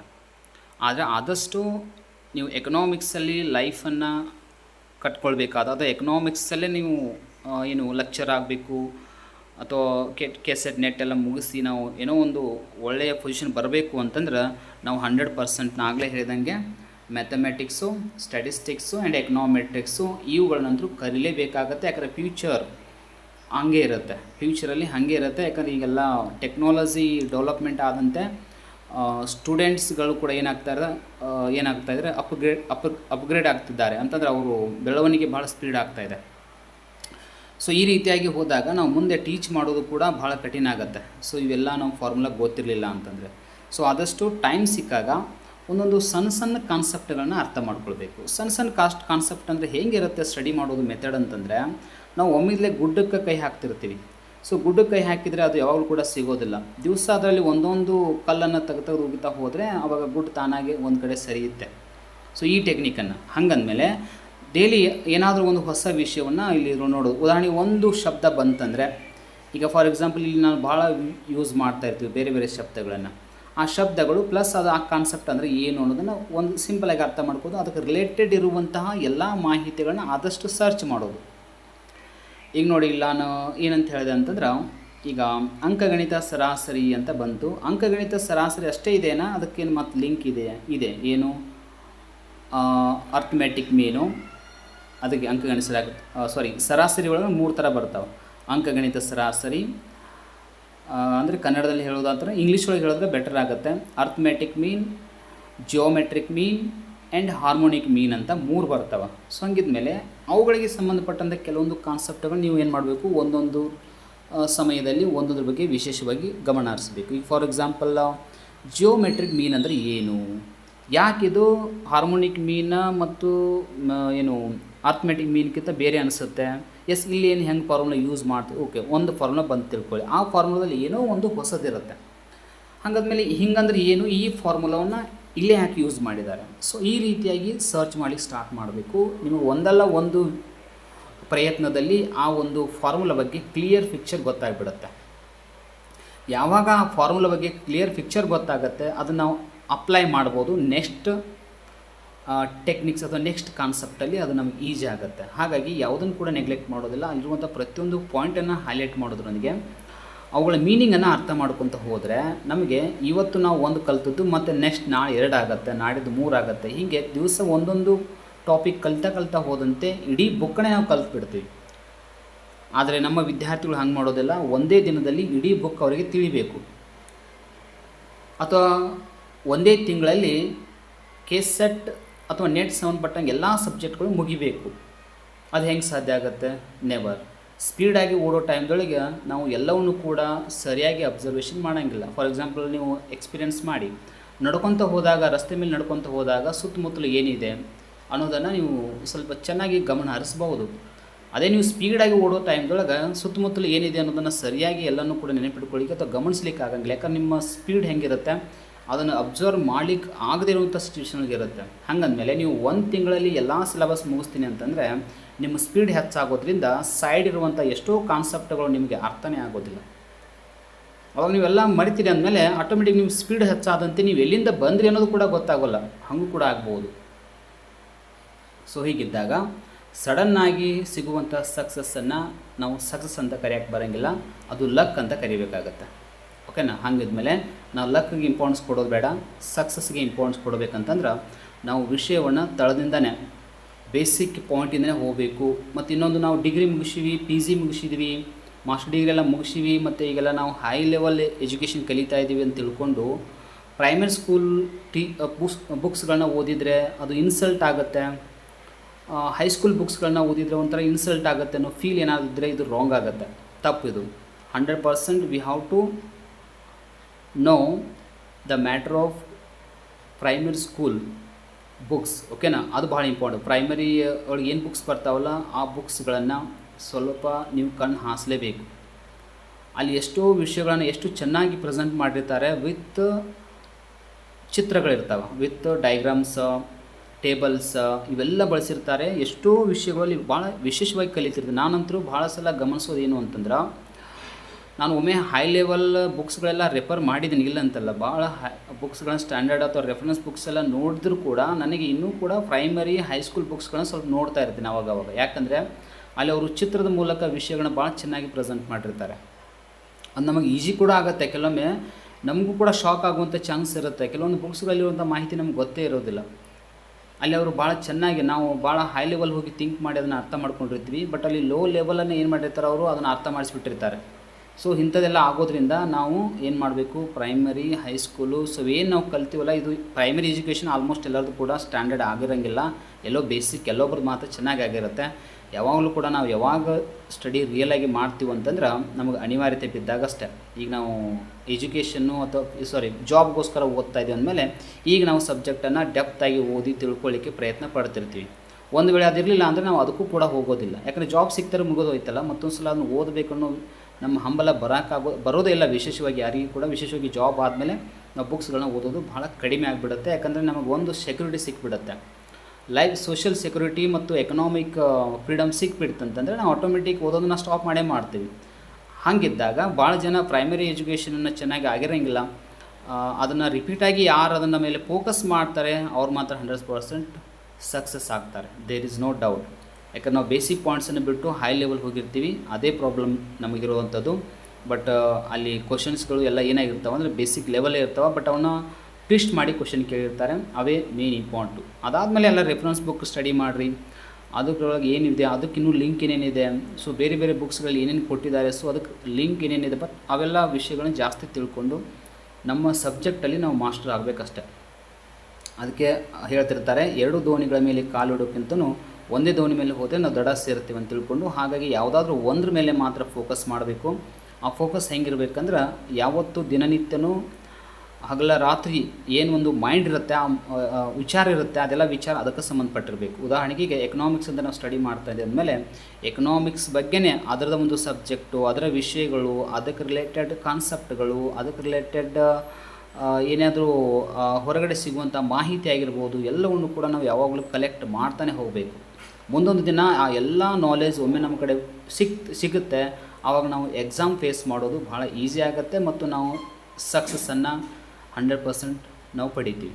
ಸೊ ಹಾಗಾಗಿ ಈ ಒಂದು ಕ್ಲಾಸಲ್ಲಿ ಸ್ವಲ್ಪ ನಾವು ವಿಷಯಕ್ಕಿಂತ ಹೆಚ್ಚಾಗಿ ಇಂಪಾರ್ಟೆಂಟ್ ಪಾಯಿಂಟ್ಸ್ಗಳ ಬಗ್ಗೆ ಡಿಸ್ಕಷನ್ ಮಾಡಿದ್ವಿ. ಸೊ ಇನ್ನು ನೆಕ್ಸ್ಟ್ ಪಾರ್ಟನ್ನು ನೆಕ್ಸ್ಟ್ ಕ್ಲಾಸಲ್ಲಿ ಕಂಟಿನ್ಯೂ ಮಾಡ್ತೀವಿ.